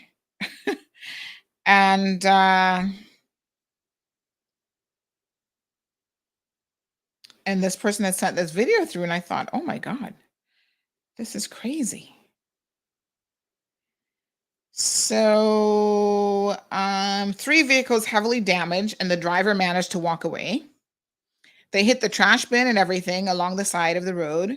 And then they impacted with an SUV, made the vehicle swirl facing the entrance. That's the story, according to the security, which makes no sense, is how the car is facing the entrance. Well, when you're driving like a maniac, anything's possible. So this person, again, watch this second video here. Danny, look at this. I just tell you must move your truck from here. Reggie? I just tell Danny must move your truck from right here. Like, see that Jeep? Park right there now, and he push it all the way up there. Yeah, but I done it right here. I just tell Danny must move your truck from here, you know. Danny, it's a joke. Look at my truck up there. No more leave my fucking truck. Yeah. Danny, see that? Look at that. Danny. I tell you must move your truck from here. See that, Bridget? Bridget, I have a gift right there. Just freeze up was right. You see Jerry, that's all? I should show them. Wow. That was almost 2 o'clock in the morning. But what time do bars close on a Sunday again? Y'all got to remind me. But you saw it. Let me show you this again. Danny, look at this. I just tell you must move your truck from here. Reggie? I just tell Danny must move your truck from right here. Like, see that Jeep? Park right there now, and he push it all the way up there. Yeah, but I done it right here. I just tell Danny must move your truck from here. Danny, it's a joke. Look at my truck up there. No more leave my fucking truck. Yeah. Wow. So he managed to move that truck, that SUV, that vehicle from right by Buttonwood Club all the way to like where that, I think there's a church in the next building over. That's a good little distance to move a vehicle. Whoa. That is so crazy. Oh my God.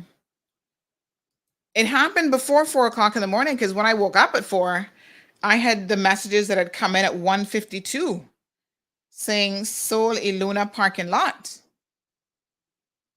And the driver literally walked away from the accident. Anyway, hopefully the police can apprehend them. But like I said, the defense will come up with some cockamamie story about how they weren't driving the vehicle and somebody stole it and they don't know who stole it. Check security cameras from now, RCIPS. Get on it. Hopefully, there are cameras at Buttonwood. I think Sol y Luna should have some cameras. Olga says, gracias, tu español es muy bien. Bendecida. Thank you. Buenas. Gracias, sorry. My brain was like, buenas.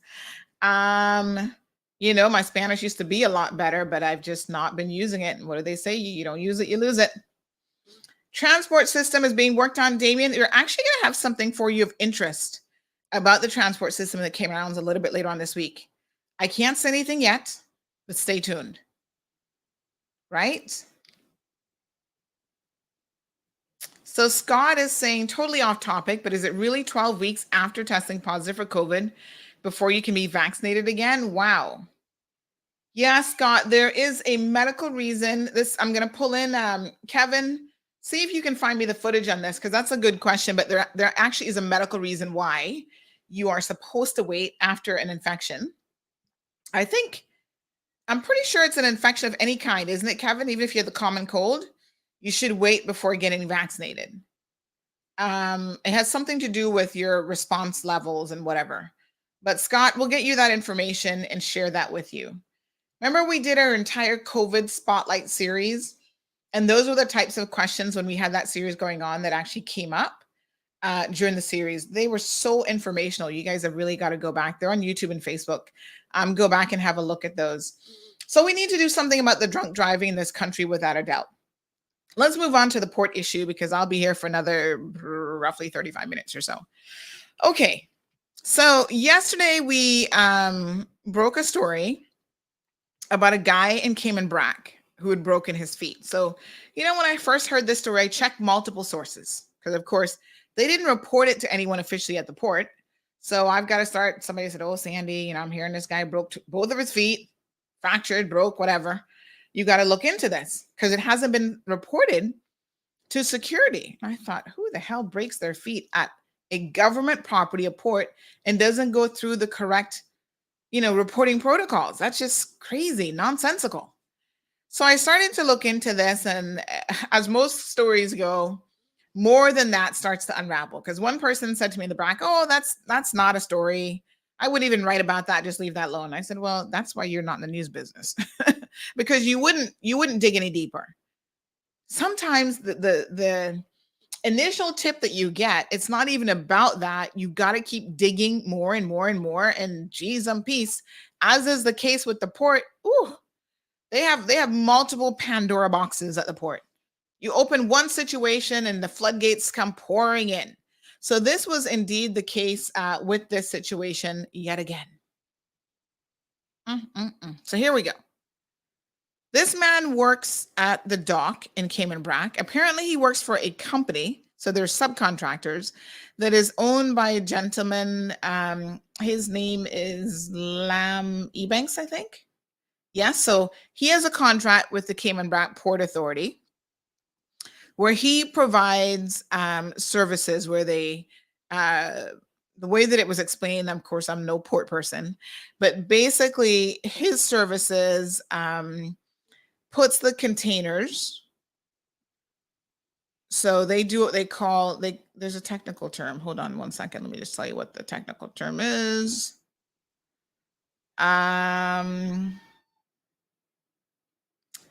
So he provides a service of loading the containers. I think it's, let me just tell you. It's called Steve Door Services, right? On the sister islands. And so his company does part of the preparation for containers to be forklifted, I guess, off and on, and so on. Okay? So he has a contract with the government, and he hires other people to work with him. Now, apparently this young man that he has hired works at Public Works, which is interesting. So he's a government employee, and then he also works part-time for Mr. Ebanks' company. So how he was injured is a little bit up in the air. Some people claim he jumped off of a container, which is stupid, because that's got to be a good jump, and he broke both of his feet. Somebody else said he fell off the container and broke both of his feet. Well, we don't know. And this is why you report these things, because it's important to find out how accidents happened. And the way that they happen could lead you to avoid accidents in the future. You know, is this a situation where this young man is going to turn around and try to sue the Cayman Islands government? Maybe he's going to claim something else happened at that location.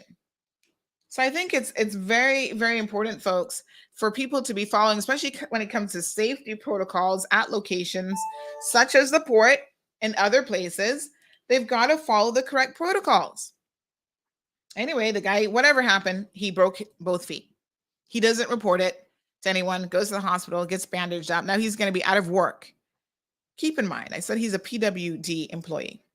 So he's going to be off of his government job and off of his side hustle for at least 1 to 2 months while his fractured feet continue to heal.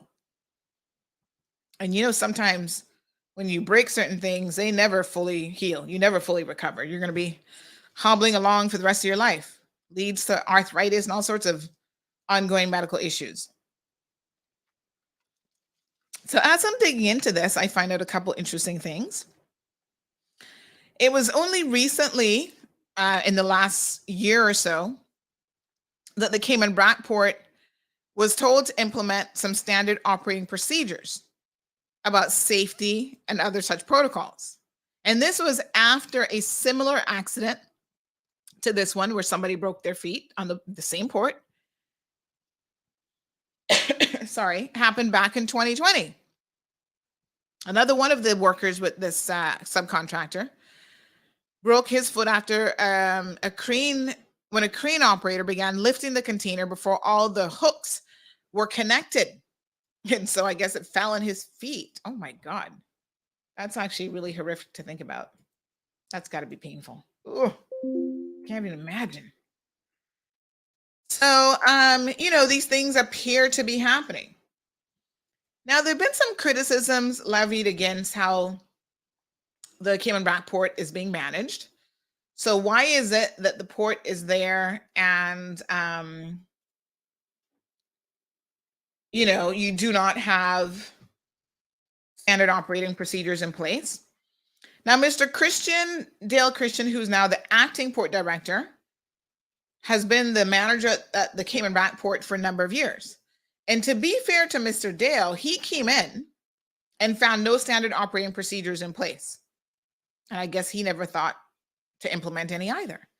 But how does this work? This is a question about civil servants in general, right? So you get promoted up to management. And oftentimes you get promoted to management, not because you have any management experience, just because you've been there for donkey years and they figure, well, you've already been here for 10 years. The next logical step is just a promotion. Now, I blame the employers for this, not always the employees.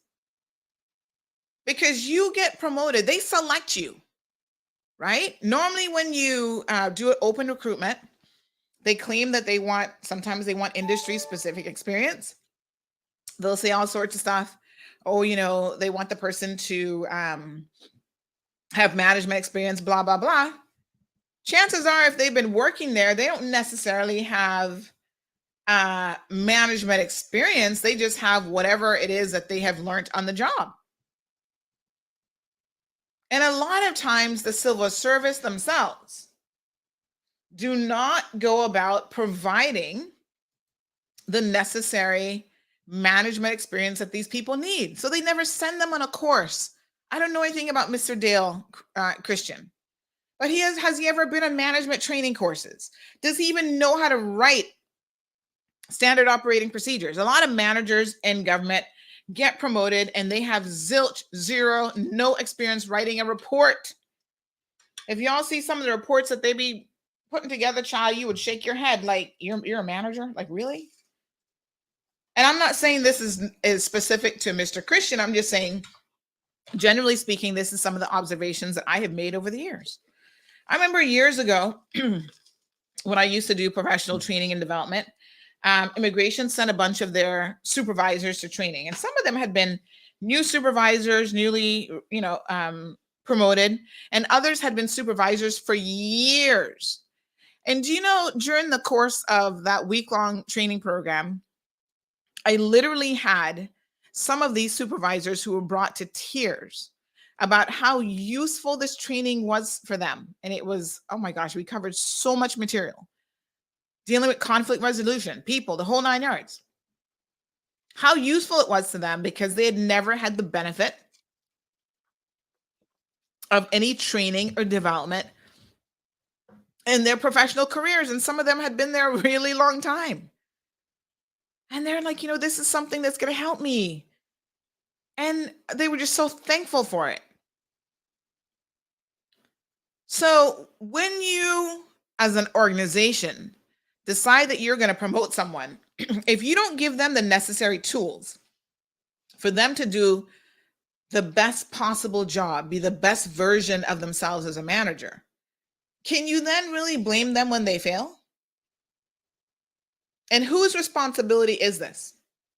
The HR managers within the organization could say, all right, this person's been promoted. Let's look at what they're actually bringing to the table. How can we augment and supplement the experience that they have?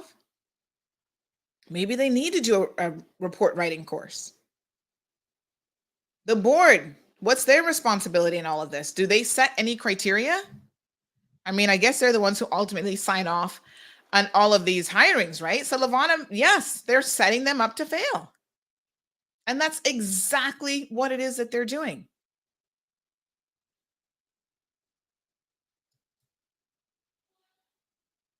And it's unfortunate because I kind of get the sense, although I don't know Mr. Dale, that this could have been very, very possible in this situation. Now, Mr. Dale got promoted to acting port director. So they pulled him from the Cayman Brac, managing that, to acting port director. And it's because they really had no other choice. The whole fiasco that had happened with Beth McField, with Bravon Elliott, and nobody on the outside was going to take this job if they had any sense, because they're like, oh Lord, the port's already a hot mess. I don't want to go into that, even on a temporary basis. Look what happened to the last person they brought in on a temporary basis. Look at that situation. So it made sense for them to pull someone internally. And I mean, he's, manager at the Brac Port. Now, some inside sources have said that the job was beyond him And he was spending a lot of time in the office of Donovan, who is the acting deputy director of finance. I wouldn't doubt that. I wouldn't doubt that this job is beyond him. And in fact, if I were Mr. Dale, I would not have gone in there and done a single thing different. I would have just held the fort down until the 3 weeks that they told you they needed to hire the new person who we're going to talk about here in a second. But somehow Mr. Dale has been convinced to do a number of things that we're going to talk about. Let's wrap up what happened in the BRAC first before we get to some of those things. So, you know, the port staff are continuing to say that these decisions, whether it's about the scheduling of the night crew, they pulled off some temporary workers and not giving them any reason why they're not currently working. One decision that Mr. Christian did make that is a bit questionable is he took his most senior crane operator and he moved him, Mr. Cantrell Scott is his name, and he moved him into security post and essentially stopped the recruitment of hiring someone external to the organization for security. So my understanding is that when Joey Woods was there was the recruitment process for an additional security officer at the Cayman BRAC port was well underway, and the people, in fact, had already been shortlisted. So they were almost completely through the process. Joey resigned, as you all know, last year as port director. And then Dale Christian, who again is the BRAC port manager, the port director in Cayman BRAC, decides to halt that entire process and instead move Cantrell Scott, this happened a few months ago, to security, leaving 5 persons on cargo. And people are saying, you know, that didn't actually make any sense because Scott has the most experience dealing with the large forklifts on the BRAC. And why move him into a security position that you could have easily filled? And it wasn't a security position. It's not like it's a senior position. So you're taking him from being most experienced forklift operator to then just putting him in security. And the criticism there is that just that kind of a move makes no sense in terms of how it actually benefits the organization.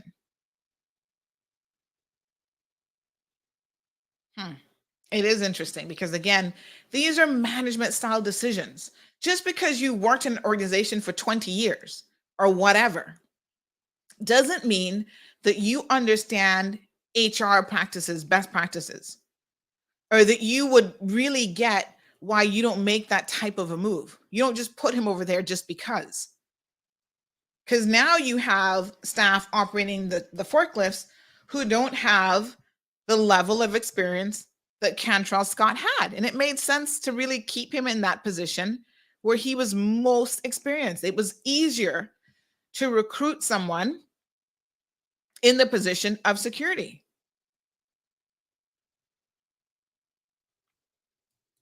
Well, apparently there's still some standard operating procedures that do not exist, both in Grand Cayman and on the BRAC. A safety audit, which Acting Port Director Beth McField called for, has been delivered to the board. Now, I need to get a copy of that. So we'll be sending them another FOI request, although to be quite frank, they seem to ignore FOI requests over at the port. But we're going to start copying in the commissioner, Sharon Rolston, in those messages because she needs to understand that they are ignoring FOI requests. And by law, they're not supposed to do that. So the board now has this safety audit. And although I've not seen it, I have heard that it's a doozer. There's a lot of concern. So they contracted out, I forget what organization, to conduct the safety audit. I want to say that would have been Mr. He used to work in the labor safety. So he has all the OSHA qualifications and stuff. Help me remember now. Marshall, Rohan Marshall. I think it's his company that was actually contracted to do this safety audit, and they have a lot of concerns, which would align with what the workers at the port are saying. So we'll keep an eye on that. We're waiting for that audit. We're also waiting on another report to be given to us. I'm told that should happen this week or next week, which we've FOI'd.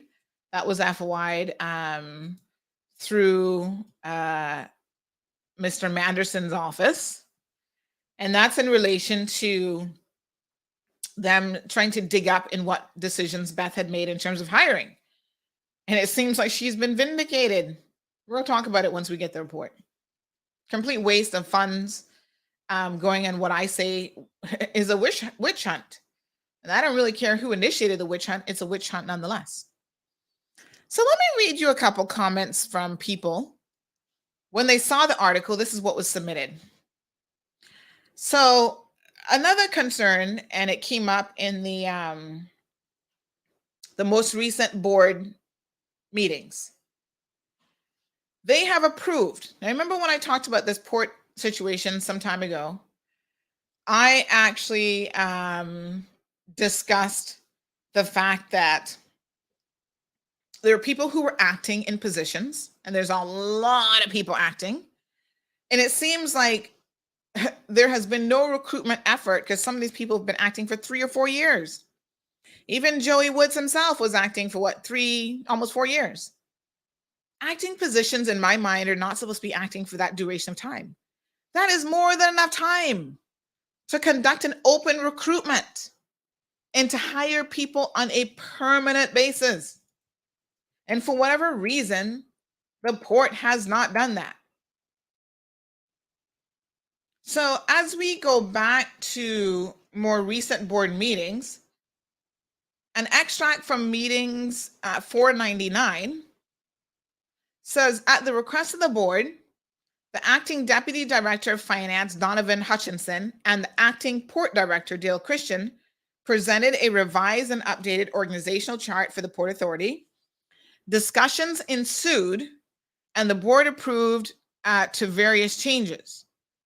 It was agreed that the changes would be adopted and returned to the board for review and final approval.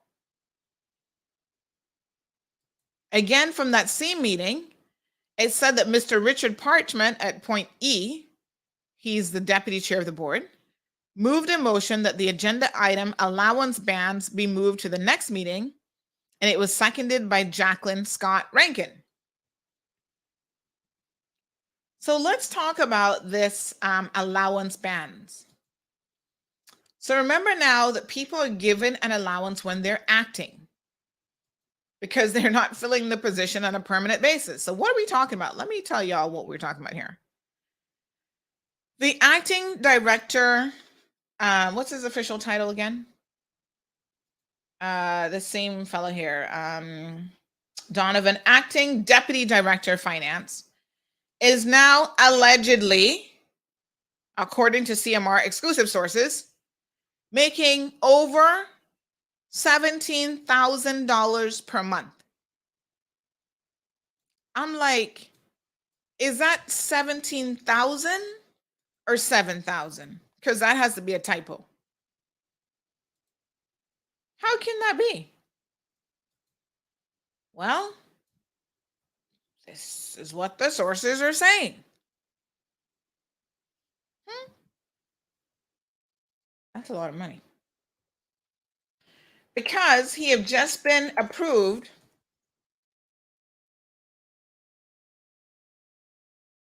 for all sorts of allowances.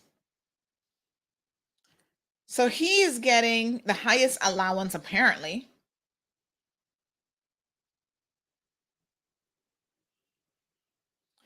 And let's break it down because there are a number of other people who are getting allowances as well. So there are people, let me see here.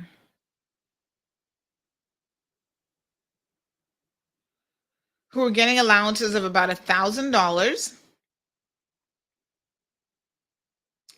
This criticism says now the acting port director has approved the ADD's financial allowances to surpass his own salary, and they're not raising the salary of other people who are also acting.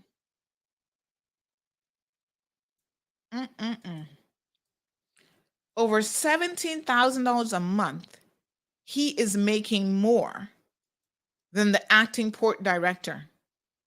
And probably now that they have allegedly recruited Mr. Paul Hurlston back in the post, I don't think he's going to be making $17,000 a month. This is crazy. So who on earth is Donovan Hutchinson, and how does he get to make that kind of money? This is the same person that supposedly is in, Mr. Christian is in his office every single day. I wonder what discussions they're having that justify him making a salary of $17,000 a month. Someone said, it seems to me it's who you know and who know you. It's unfair because there are a lot of people who are working longer hours, have more responsibility, more staff falling under them, and under their allowance belt, they're only getting $1,000 more than whatever their regular salary would be.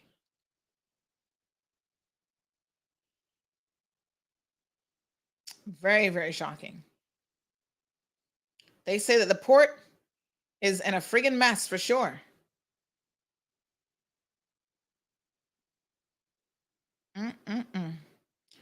So there's people: Raleigh, Julius Jackie, Dale Christian, Courtney Wisdom, Donovan Hutchinson, Anthony Ellis,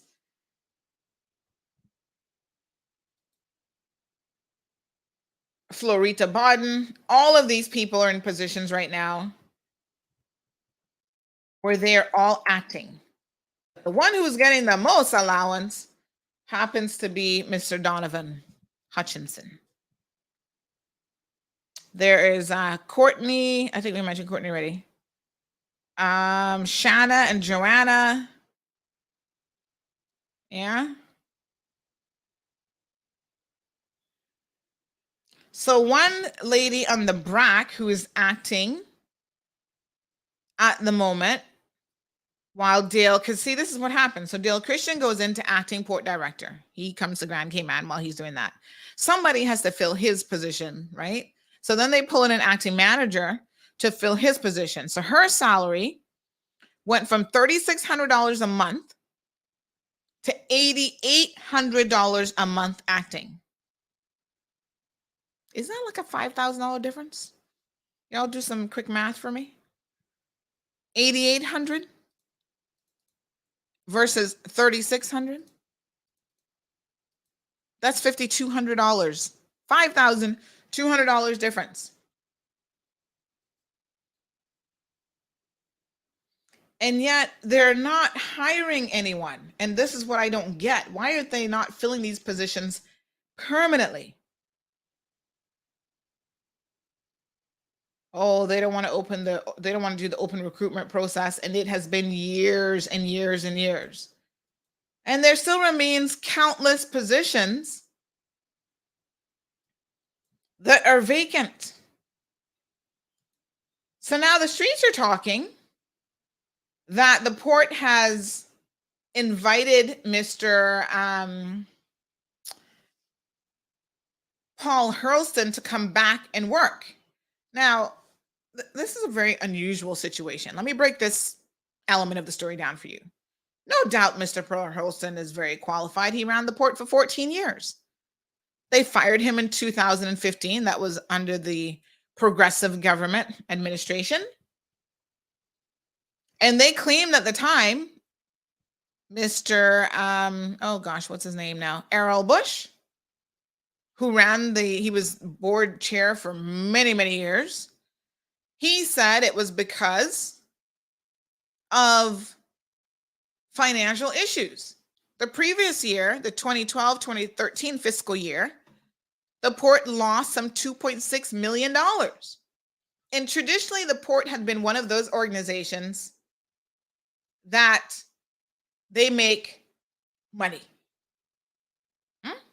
All the port fees, they make money off of tourism.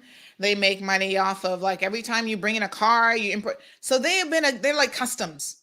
Customs don't lose money. They're one of the government agencies that makes money. Other people might be losing it in government, in core government, but it's not customs, and traditionally it's not been the port. So back in 2014, 2015, the Progressive administration said that they were concerned.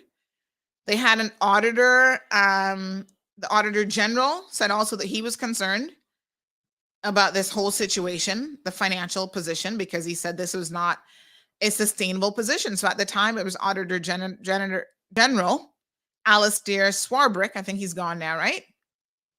He noted in evaluation of the agency's financial statements that the losses prompted significant concern about the port's ability to continue operating. That is pretty serious. Because if we don't have a port, if they're not able to continue operating because of significant financial losses, like, well, how does that work? You know what I'm saying? So all of this was happening under the leadership of Mr. Pearl Hurlston. So they used him as the fall guy, saying, hey, you're the port director for the past 14 years. It's your fault. They brought in Deloitte, who did an internal cost and organizational review. And so in December of 2014, they decided not to renew the contract for Pearl Hurlston. So he was on a 6-year contract, but I think it was renewable, I guess, every single year, whatever, right? Fixed term. And they said, right, we're not going to renew it. And in February of 2015, they actually put him on a gardening leave. So y'all know what gardening leave is, right?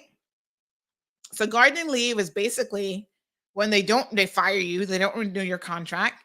And they do so before your contract has actually expired. This happened recently with the deputy port director. What was his name again? Wilhelm Joseph. He was put on gardening leave. So they're like, yep, Mr. Hurlston, your contract is good until May. But as of February, we don't want you working anymore. They'll continue to pay him between February and May for the duration of his contract, but they don't want him on the job. Now, people use gardening leave for different reasons. So sometimes it's because of the position, the sensitivity of it. You know, they don't want people like, okay, we're not going to renew your contract. We kind of don't want you here because you might be a little bit upset that we're not renewing your contract. And, you know, you have access to documents, the emails, whatever. It puts the organization at potential risk. So gardening leave is not necessarily unusual. And especially for senior positions. And this is exactly what happened in this situation. Now, you guys will remember that after that, Mr. Clemens Reed came into the picture. He was a former deputy director of operations at the port. And he walked into the position after the government had decided, the government of the day had decided to cut the salary for the port director from $180,000. It was a range of $180,000 to $204,000. They reduced it down to $123,000 to $173,000 was the range, which is a significant little chunk of money. But Mr. Clemens took the position. And then, of course, we all know what happened there. He did not last more than, I think it was 3 years. So on the high end, it was $31,000 less. So the port has been tumultuous and in a still tailspin for quite some time when you think about it. In fact, from when Mr. Hurlston left. Now, here's where this story gets a little bit more interesting. 8 months ago, more than that, this current board, they get appointed by the Pat government. You know, the Minister for Transport is Mr. Kenneth Bryan, right? One of their first things is Joey has resigned. He resigned last year. The reason he resigned is because this PAC administration decided to keep 2 board members that he said he could no longer work with. One is Jacqueline, whatever her name is. She also chairs a subcommittee for safety. Well, we're going to circle back to her on another day. And she's a staunch PPM person. So a lot of people are surprised that this government kept her on the board. So they kept her and one other gentleman whose name escapes me at the moment, but we'll get all the names for you. Don't worry about that. So Joey said, listen, these two people have been undermining me the entire time I've been acting port director, and I can no longer continue to work with them. I'm out. So he resigned as acting port director back in, I think it was November of last year. And everybody suspected that when he resigned as acting port director, he would eventually be resigning from the port as well, which is exactly what has happened, right? So they start this open recruitment then for a new port director. They advertise it. 6 people applied, all men, not a single woman. Some include other senior civil servants. There's a fellow there from East End who ran for political office. I can't remember his name now, Frederick. So he was one. There were other people who applied. This current board said none of those individuals meet the criteria that we're looking for. Y'all paying attention now? Because here's what I'm going to tell you. Of those was Mr. Paul Hurlston himself. He was one of the 6 that applied for the job. 8 months ago, they claimed that, we don't want any of these guys. None of them meet the criteria we're looking for. So we're going to go back to the drawing board and re-advertise the position. Sometimes that happens. Now, since then, they've had acting people. Remember, there was this allegation on the streets that the whole idea was to bring in Bravon Elliott as acting, and eventually he was going to be like the person who was going to get the job. This was the allegation of political interference that was happening in the background, allegedly. All of a sudden now, the same board who had all these applications for probably 8-9 months, they said they didn't want any of those. Now they shortlisted 4 of the 6, interviewed them, and they've offered the job to Mr. Paul Hurlston. I'm like, really? So y'all explain this to me. What happened 8 months ago versus today that makes Mr. Paul Hurlston so much more illustrious and qualified?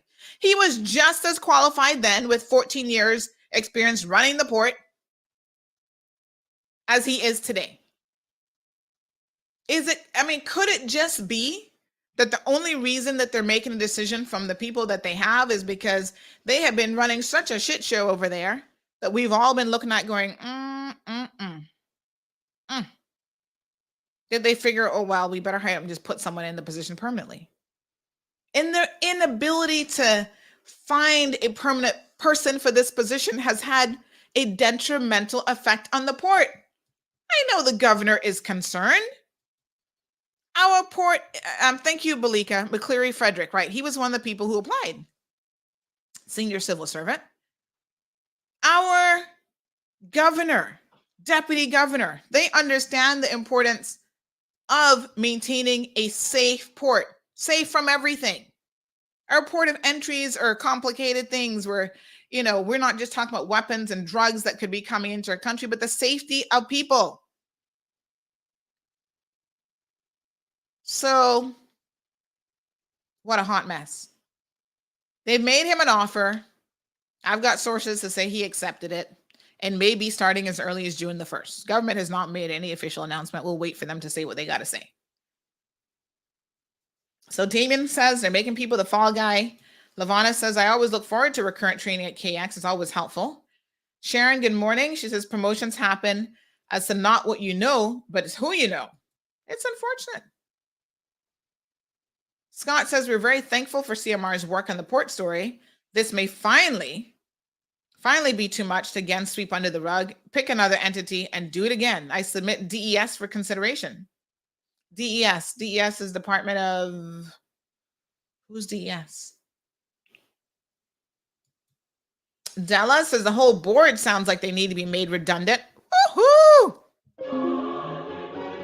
Praise the Lord. Della,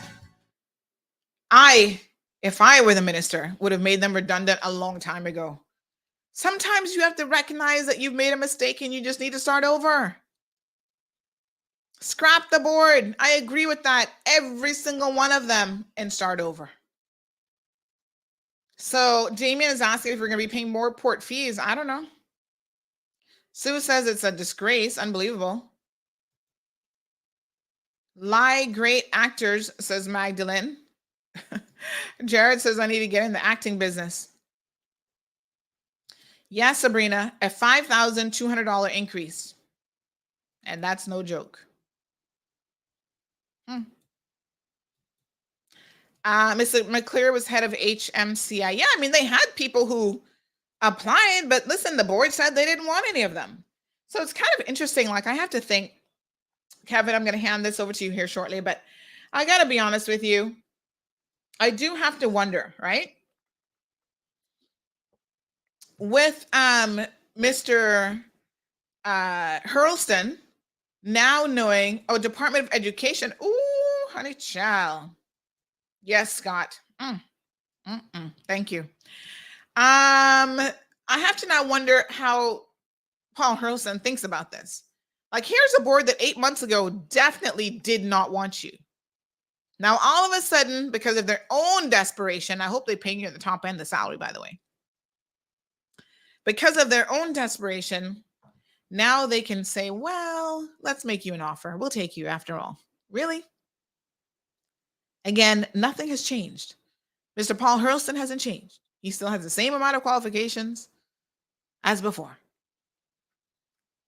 So we'll keep you guys updated.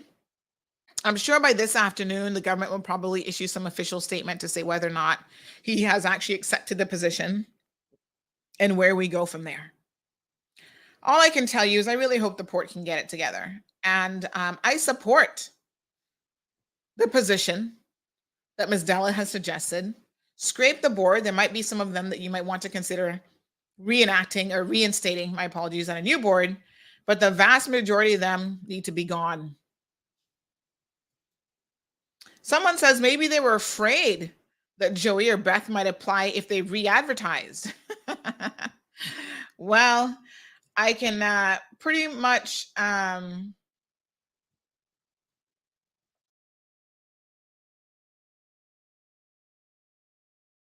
guarantee you that Beth wouldn't apply, and I seriously doubt Joey would be applying either, especially since nothing has been done in relation to those two board members. Someone says, Sandy, when France comes on your show, please ask him why the civil service continues to hire unqualified civil servants to lead departments. What a hot mess. Oh, we do have a caller on the program this morning. Just in the nick of time, because it's almost time for me to lick out. Good morning, caller. Welcome to the program. Our footprint is so small, but hello. Hi, morning. Morning, Sandra. I was trying to get on. I don't know which one whether I'm on your show or something else now. No, you're live. You're live and direct on the cold hard truth. Oh, okay. I guess I picked up something else that was ongoing on another point. Okay. But thanks for allowing me on. I wanted to announce two things. One is that I'm having a community meeting, which was set for some time, but because of various things, we had to put it back. A community meeting tomorrow evening, a community area meeting on Ebanks Park off of Watercourse Road at 7 o'clock. And that meeting is going to various community updates. The Deputy Premier will be given an update. Also, the Minister of Housing, the Honorable J. Ebanks, will be given an update on housing and their plans. The community police will be there to answer any questions that might come forward about any matter. And so that's tomorrow evening, Tuesday, if the weather is good. Looks like we are bound to have some rain. And I'm hoping for a good evening, clear, and people able to come out. There will be some refreshments, and hope people will come from work together if they're coming from work late. If you have another couple of minutes, I Well, want what to. I'm going to do, because I do have to run for a court appointment, so we're gonna allow you to continue, but I'm actually gonna Yes. pull in Kevin to kind of take over for me as host. So Kevin, if you're ready to jump in, so just give me 1 second. Again, and people who may not recognize your voice, folks, the caller on the program is Speaker of the House and West Bay, which West. are West Bay West Representative MP, Mr. McKeeva Bush. So, Mr. Bush, just 1 minute for me. Kevin, can I go ahead and get you to jump on and take over so that I can run to court, trying to get there in time? Okay, Sandy. And then, but you can continue talking in the meantime while he's coming in. And so I'm hoping that people in the area.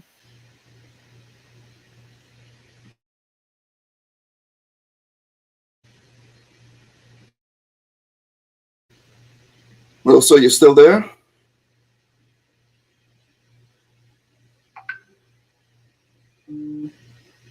Seems like we might have lost him. But hello, Cayman. I'm Kevin Watler. And again, Sandy is going to be filling in. Oh, she's going to court and I'm going to be filling in. Sorry. So trying to see if we could get our caller back. Just one, bear with us while we try to just see if we can.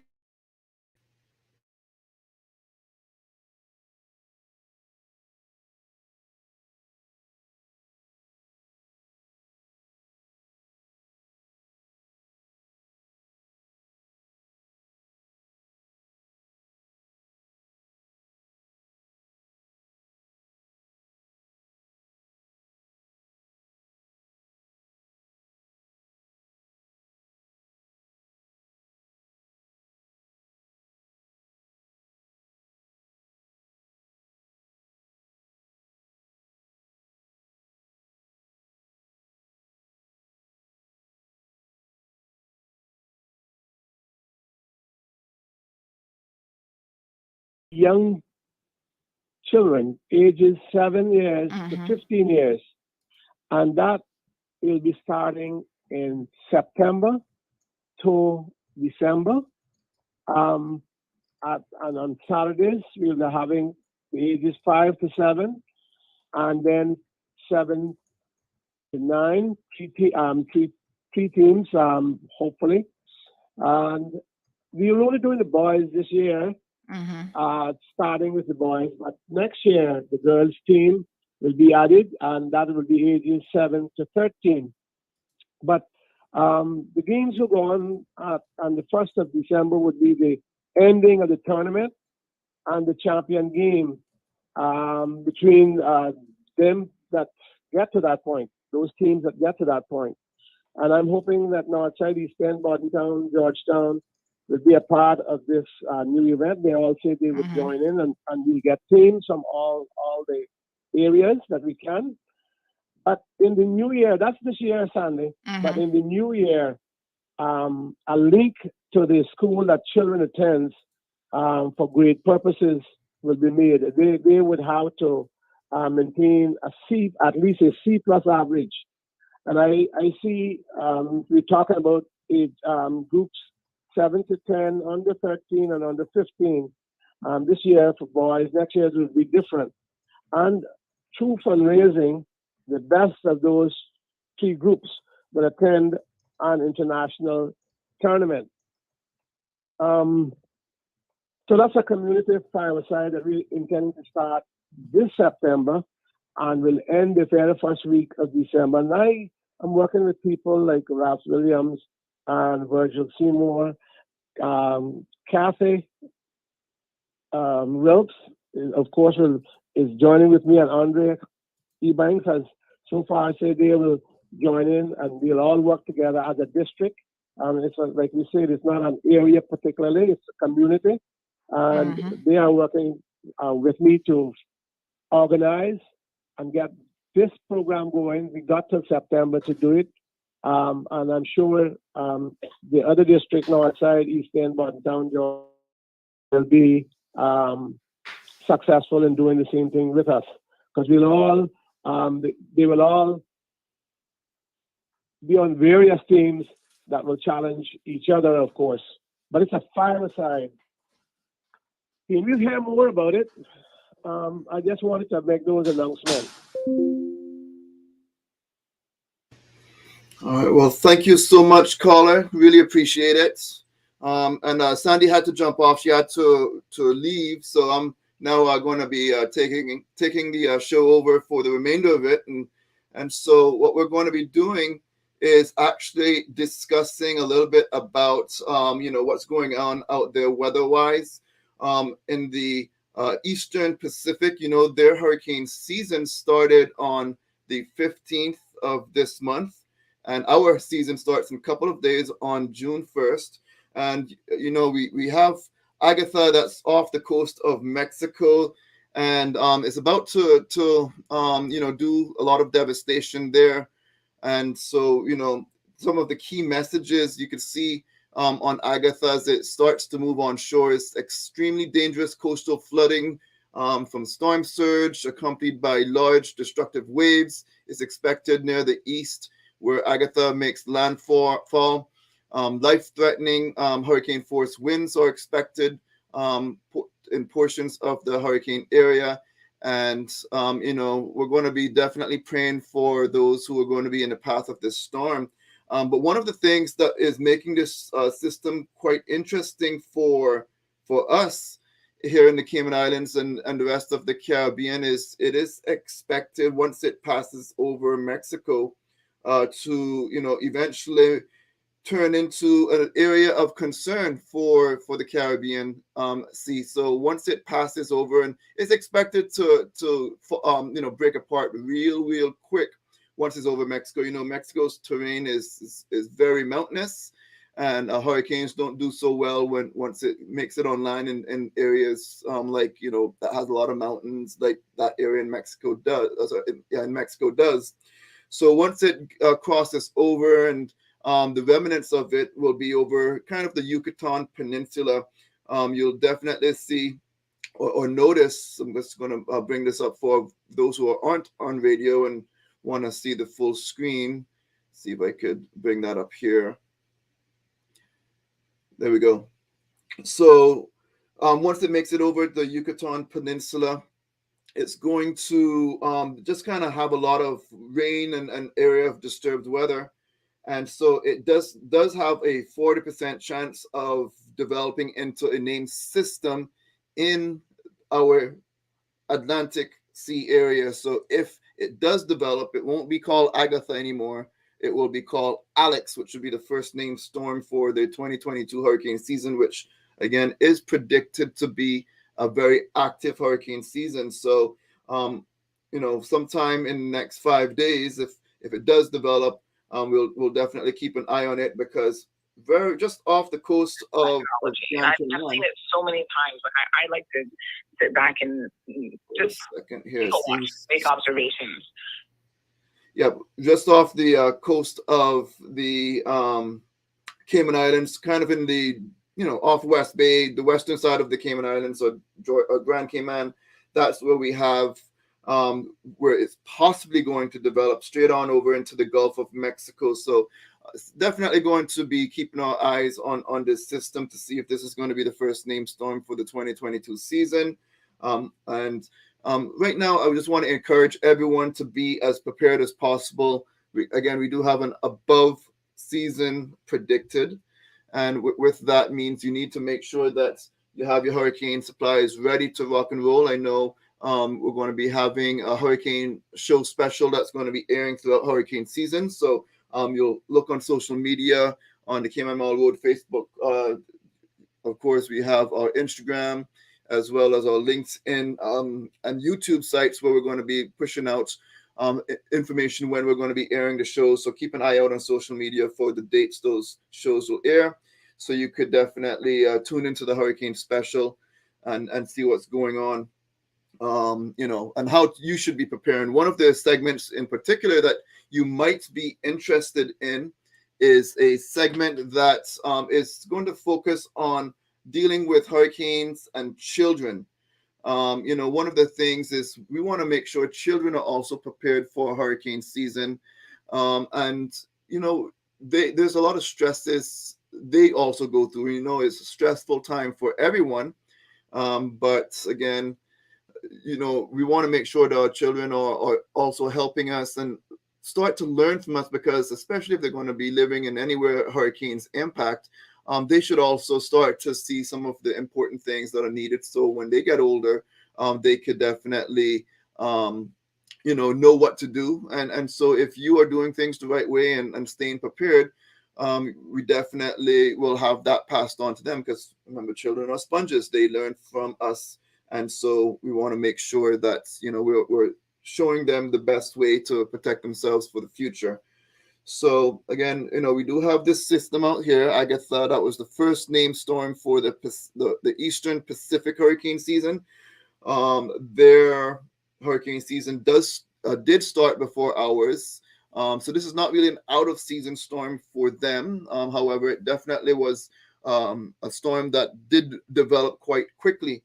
It's a Category 2 hurricane, and very near to a Category 3 strength. And so they're not sure if it will be considered a major hurricane before it makes its way onto land. So either way, a Category 2 hurricane is a very powerful system. We know just last year we had a strong tropical storm that passed by the Cayman Islands as it was kind of getting into Category 1 hurricane strength, and the impacts that did to some areas of the island, it was quite significant. And so, something we look back at Hurricane Ivan, and many of you might remember, the impact that had. We never want something like that to happen again. But of course, there's nothing we can do about it other than stay prepared the best we can. So we'll definitely bring on a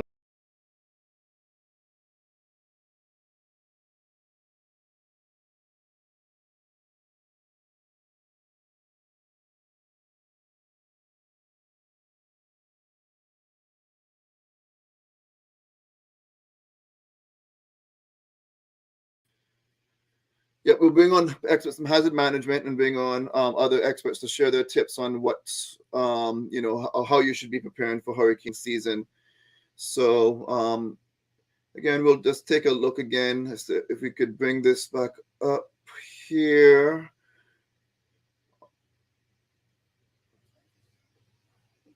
Again, just take another quick look at the system that is out there. This is, again, Agatha. Very powerful storm that is expected to cross on over. Again, if you always want to get some different weather information on what's going on, the nhc.noaa.gov website is a very good website to go to. It definitely has a lot of great information on there. If you click on the little tabs, you got the Central Pacific, you have the Eastern Pacific, which is kind of, just kind of what we would be looking at if something was to cross over into our region, and then the Atlantic, which again, over the next 2 days, it's saying nothing's expected to develop over the next 48 hours. However, if we go into the 5-day window, then we have a lot more of a chance for cyclone development. And I know earlier on when we were kind of discussing hurricanes, someone was saying, do they call them cyclones in the Eastern Pacific? No, they call them hurricanes there, but a hurricane is a cyclone. And so other parts of the world, they do call them just cyclones. They don't necessarily call them hurricanes. And then other parts of the world, the same thing that we call hurricanes or cyclones would be typhoons. Some parts of the world do name them typhoons. So you might hear different names, but it's all the same thing. On the other part of the world, instead of spinning clockwise like we're used to, they spin actually counterclockwise. If you see the satellite maps for them, you would definitely see that, hey, that looks backwards. And yes, because they're on the other side of the world, that's the direction that they actually spin in. So again, a lot of great information is available on the NOAA's website, the National Hurricane Committee's website. But again, our local hazard management in terms of preparation tips does have a whole lot of also very great information. So make sure that as you start planning, if you have any questions, head to that website. Just Google hazard management Cayman Islands, and you'll be able to tune on in there and see exactly, the different tips that's on there. Those who live in like low-lying areas, definitely flooding isn't something that you should consider. Make sure you have your hurricane plan ready. And again, we're going to definitely explore a lot more tips in our upcoming hurricane show that we will be airing. So just looking through some of the comments, not seeing anything kind of on the anything on hurricanes or weather related. I know Sandy was just talking about a lot of the controversies that's going on at the Port Authority. We know, she definitely stays on top of those type of issues. And one of the things I also want to kind of highlight is, if you didn't know, Cayman Mall Road, we're growing in many different areas. We have, Misha, who does the evening news. And if you didn't know, yes, we do have a evening news segment that airs on our social media platforms. At nighttime, somewhere around 9 o'clock every single night, you'll be able to tune on into it and watch it. And so that kind of recaps a lot of the news stories that are on the CMR websites. Again, our website has a lot of great information on there. So encourage you all to visit the website. Again, for our radio listeners, you might not be able to see what I have on the screen, like our social media viewers could see. But again, our website, as you scroll on down, there's always a lot of really great news content on there. So be sure to check it out. We do have the story that we talked about on this morning's show with Hurlston, who is he returning to the Cayman ports, as well as some health stories as well, to understanding how lupus affects the body. We know that we are in an awareness month for lupus. We had the breaking news with the individual that was stabbed in Prospect. I mean, a lot of great news content on there. And don't just read the headlines or just the little short write-up that you see on social media. It's always good to click on the story and get a little bit more details, because we, do have more information on there. And sometimes some of the rumors start to spread from people who might not read the full story. So joining me now is Jared. Jared, what's going on, my brother? Nothing much. I'm doing good. Morning, Kevin. How you doing? Doing good. Yeah, Sandy last minute asked me to see if I could come on and help her out with the show. And I'm like, what am I going to talk about? And I said I could talk a little bit about hurricanes and some of the activity that's going on in there. Yeah. But, that's how it is. Sometimes these things pop up and, we're a team, so we just have to jump on in there and do our best to manage it. But how's it over in Canada? Well, it's a bit overcast, specifically on the West Coast, as it usually is 90% of the time. But as we are moving into the summer, things are warming up, definitely. But there's still snow on top of the mountains and so forth. Yeah. So you came on, you had anything on your mind that you want to talk about? We still got a few minutes left before we close off the show. Well, I wanted to give a special shout out to the high school students who are entering their CSEC exams, as it usually takes place in May and June. I just wanted to wish John Gray, Clifton Hunter, and the Cayman Brack High School, Lehman Scott, I believe it is, good luck on their exams as they go into the hurricane season as well. Because usually, depending on how the weather turns out, it could impede some exams and it could not. So it's just a matter of seeing what happens. I know usually for Caymanians who are outside of Cayman, we're always watching the hurricane weather, as I was last year.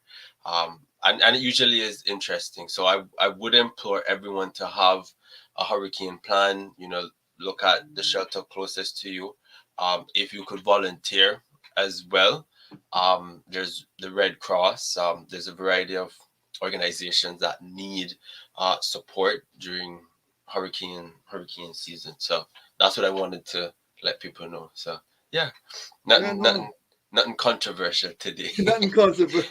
Yeah, Sandy takes care of a lot of that. That's for yes. sure. Yeah, no. Yeah, no, I definitely appreciate it. I mean, yeah, it's like you. I live in Lakeland, Florida, which is in between Tampa and Orlando. And it's amazing how we have technology now to be able to do these type of things, just jump on and share what's going on. But tell me a little bit, what are you doing over in Canada? I know you're in Canada, so what's up? So what I do, I run a company called KY245 Merch, which is a Caymanian clothing company. Primarily, I promote Caribbean clothing brands that are under the KY345 merch brand.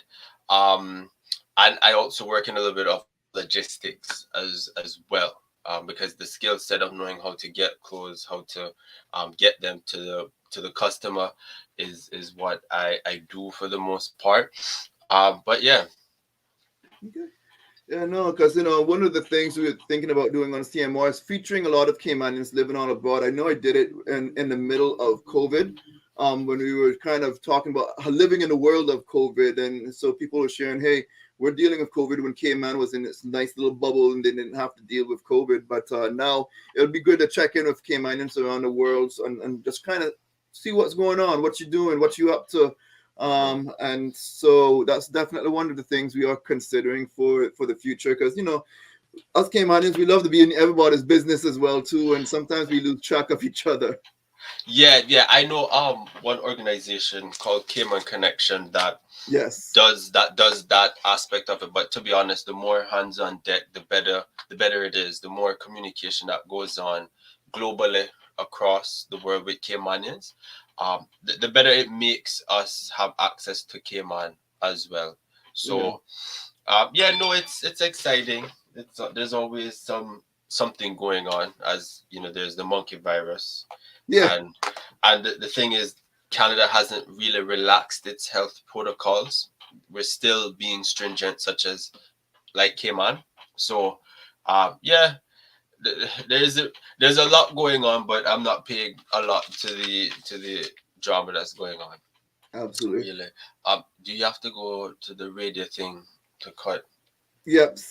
So it's time for us to say bye to our radio audience, and we'll stay on just for a little bit more of a chat right after I play this. But to our Bobo listeners, you all have a beautiful day. I know it's going to be a little wet outside, so make sure you have your umbrella, your raincoat with you, and take care. Sandy will be back on for a medical rundown tomorrow morning. And for our social media listeners, we'll just continue for a little bit of chat right after we play this. Thank you for tuning in to another episode of The Cold Hard Truth on Bobo 89.1 FM. Cayman's #1 talk show is live weekdays from 7:30 a.m. Never miss an episode again. Watch anytime on CMR's Facebook and YouTube channels for the latest show episodes. Don't forget to follow us online on our social media channels. And visit CaymanMarlRoad.com for all the latest news and community happenings.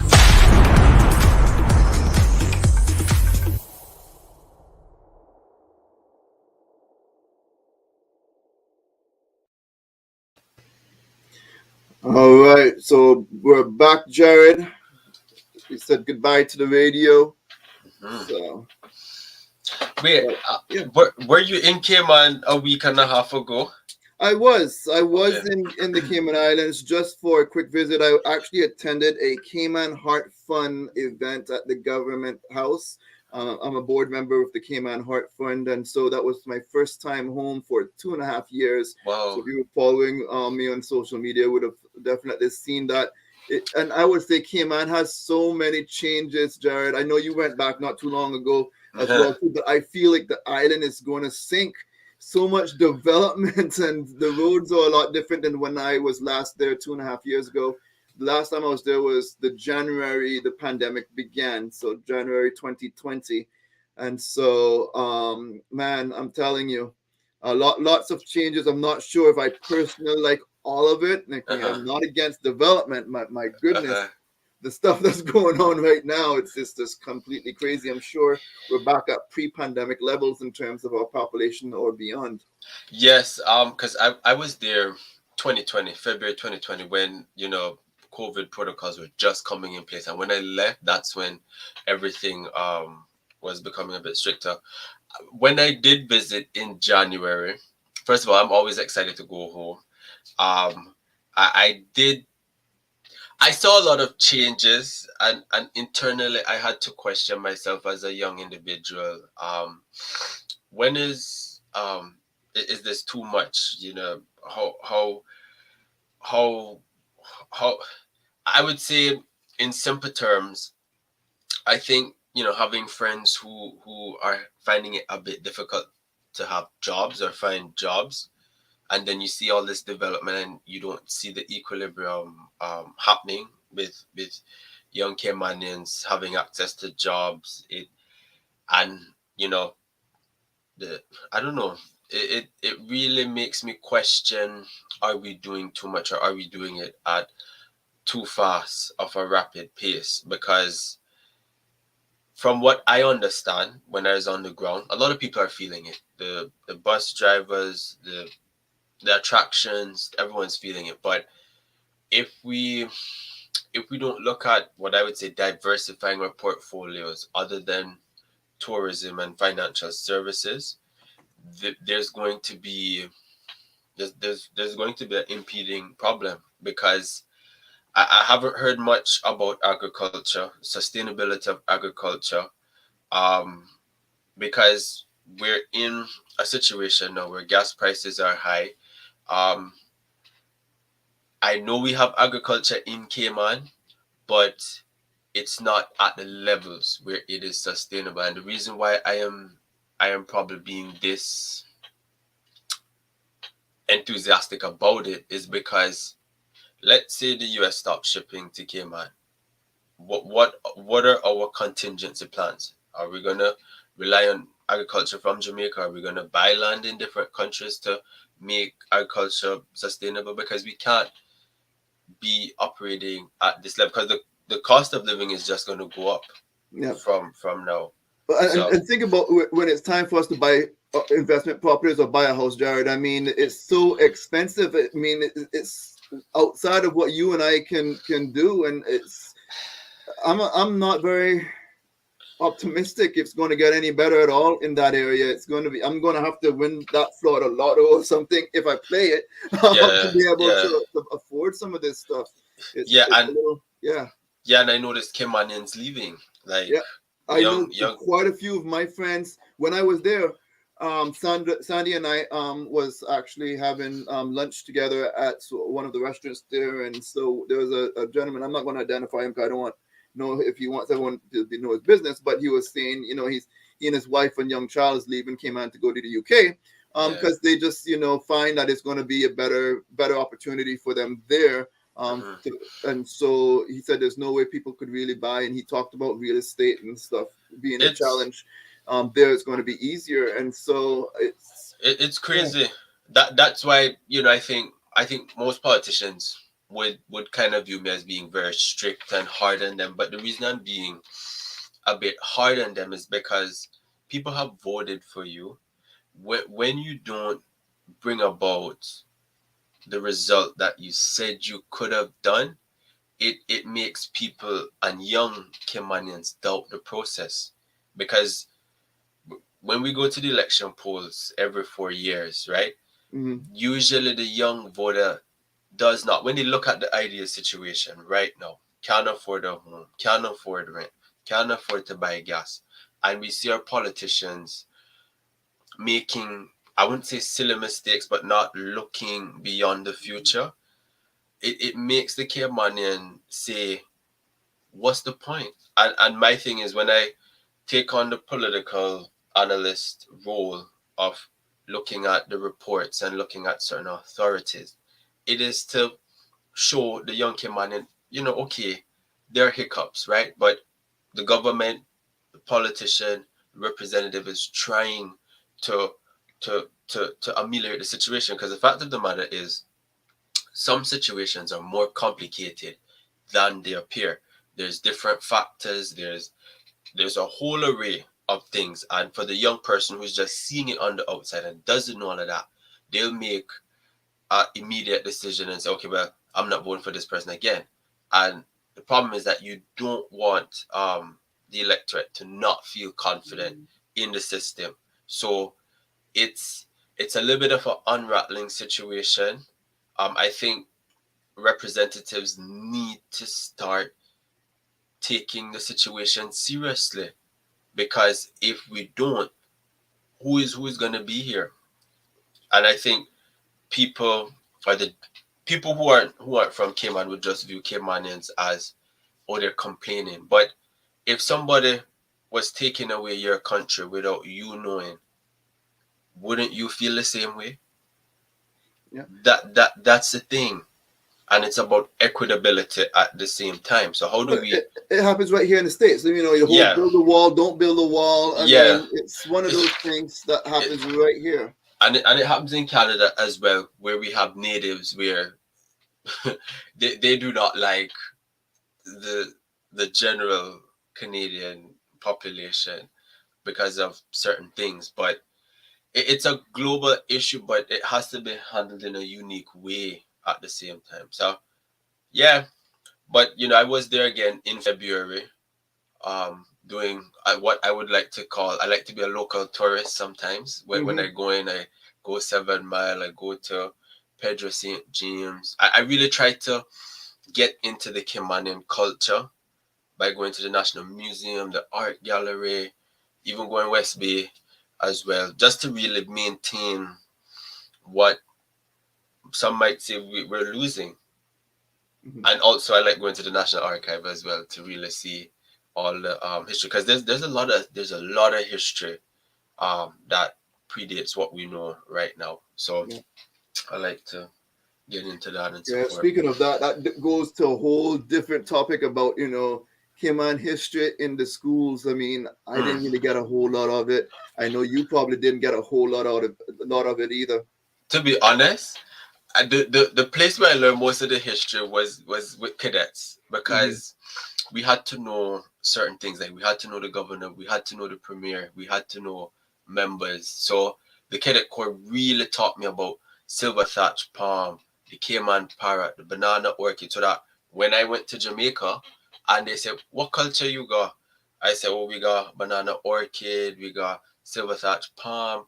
So I would say the cadet corps gave me a Caymanian pride in knowing everything generally about my country, so that I didn't feel like I didn't have something to represent. And I think going to the schools, for me, I'll be honest, Kevin, and what I would do when I was in school, sometimes I would commandeer books with the hopes of returning at the end of the year, but I would commandeer the books, because if I don't have the book to read it at night, how am I going to remember? There's only so much you can retain after leaving the classroom. So I would take the books home, read it, and when the end of year 7, 8, 9 come, I say, oh, I forgot, here the books. Nobody going to question you how you get the books. So that's one cheeky thing I would do, because I wanted to make sure I had the education at my fingertips.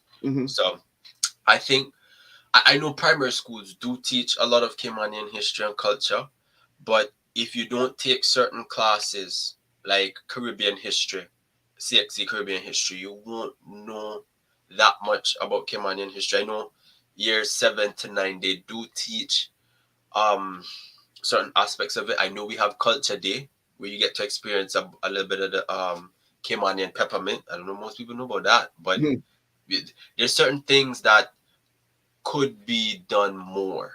And I think being a Caymanian, we should be very proud of it, because you know, knowing that we had forefathers who sailed some big oiler ships and had turtle industry, and there's a lot to be proud of as a Caymanian. Sure.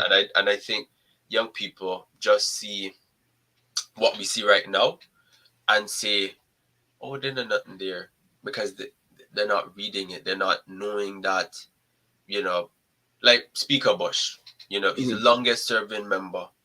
How does one attain that level, right? I remember when I was a person also that never been to college. I mean, he never been to college. And I remember when I was doing a paper on Speaker Bush because I had to say, hey, Mr. Bush, can I do a paper on you? And I sat with him and he said, you know, Jared, we didn't have, you know, arenas, like sports arenas, like areas like that. He said, okay, we had to do that. We had, you know, labor issues. We had to regulate that. So a lot of the things that Cayman has had to do, we've had to do without a blueprint. And, you know, whether you like Speaker Bush or the Honorable Speaker Bush, you have to give him credit because he never went school, but he create schools. He never went, you know, university and he made labor law. He made this, he made that. And I think what I'm saying is that as a Caymanian, we have that level of innovation, industrious attitude where we don't take no for an answer. As Caymanians, we don't. We work hard, you know, regardless of what critics like to say. I know that it's not true. Caymanians aren't lazy. That's not true. Or that's not true rather. Caymanians really do a lot, but you see the thing is the negative criticism when the young person, because when I presented at a high school, because I work in higher education, I asked Caymanians, you know, who want to be a police officer? Nobody wanted to be a police officer. And I said, well, you know, you can become the commissioner of police, you know. And then the eyes started to spark. And I said, it's not where you start. It's the progress that you maintain, you know. So I think when we have local people going into high schools and really motivating young Caymanians to say, you could be the next premier, you could be the next deputy governor, you could be the next deputy commissioner of police or chief fire officer. It's to motivate them so that they can feel valued, because the general consensus, or what I was getting from Caymanians, was that they feel valued, right? But it's complicated when you see an island not representing you, not, you know. So I think it's not an easy situation for any Caymanian, but I would say don't give up, because people are looking up to you at the end of the day, whether you see it. So it's a matter of, you know, keep going, keep moving forward, and, you know, providing help where you can, if and whenever.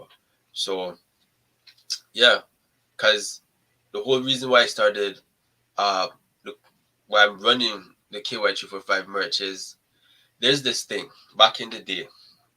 They had this thing where, you know, when music was being promoted in the Caribbean, you always had to get the hit in the UK, Canada, and America. So I was like, okay, if I take on this role of running this Caymanian business overseas and really market it and promote it overseas, maybe, you know, something fruitful will come from it. I know it'll be fruitful. I know what I'm doing is working, you know, but sometimes you have to go outside of your comfort zone to really broaden your horizon and learn things that you didn't know before. So it's to say, just like our forefathers, opportunities are out there. Always be innovative and always be willing to work hard. Yeah, for sure. Well, Jared, let's go ahead and close off the show. I really appreciate you jumping in to join me for the discussion. Made it much. It was much more helpful because I was not prepared. No, I said, boy, let me jump in real quick to see we can keep it going. But no, man. But no, I appreciate it. No, it's good chatting with you. Of course, we got just over 100 people still watching us, 112, 113. It keeps on going. About 30 on YouTube and about 100 it looks like on Facebook. So but yeah, no, thank you so much for joining. It was a pleasure catching up for a little bit and chit-chatting about these random topics and stuff. I know it may not be as exciting, but you know, there's always a time for the excitement. Absolutely. But yeah, thank you so much for having me. No problem. Well, everyone, have a wonderful day. Stay dry and stay blessed. Take care.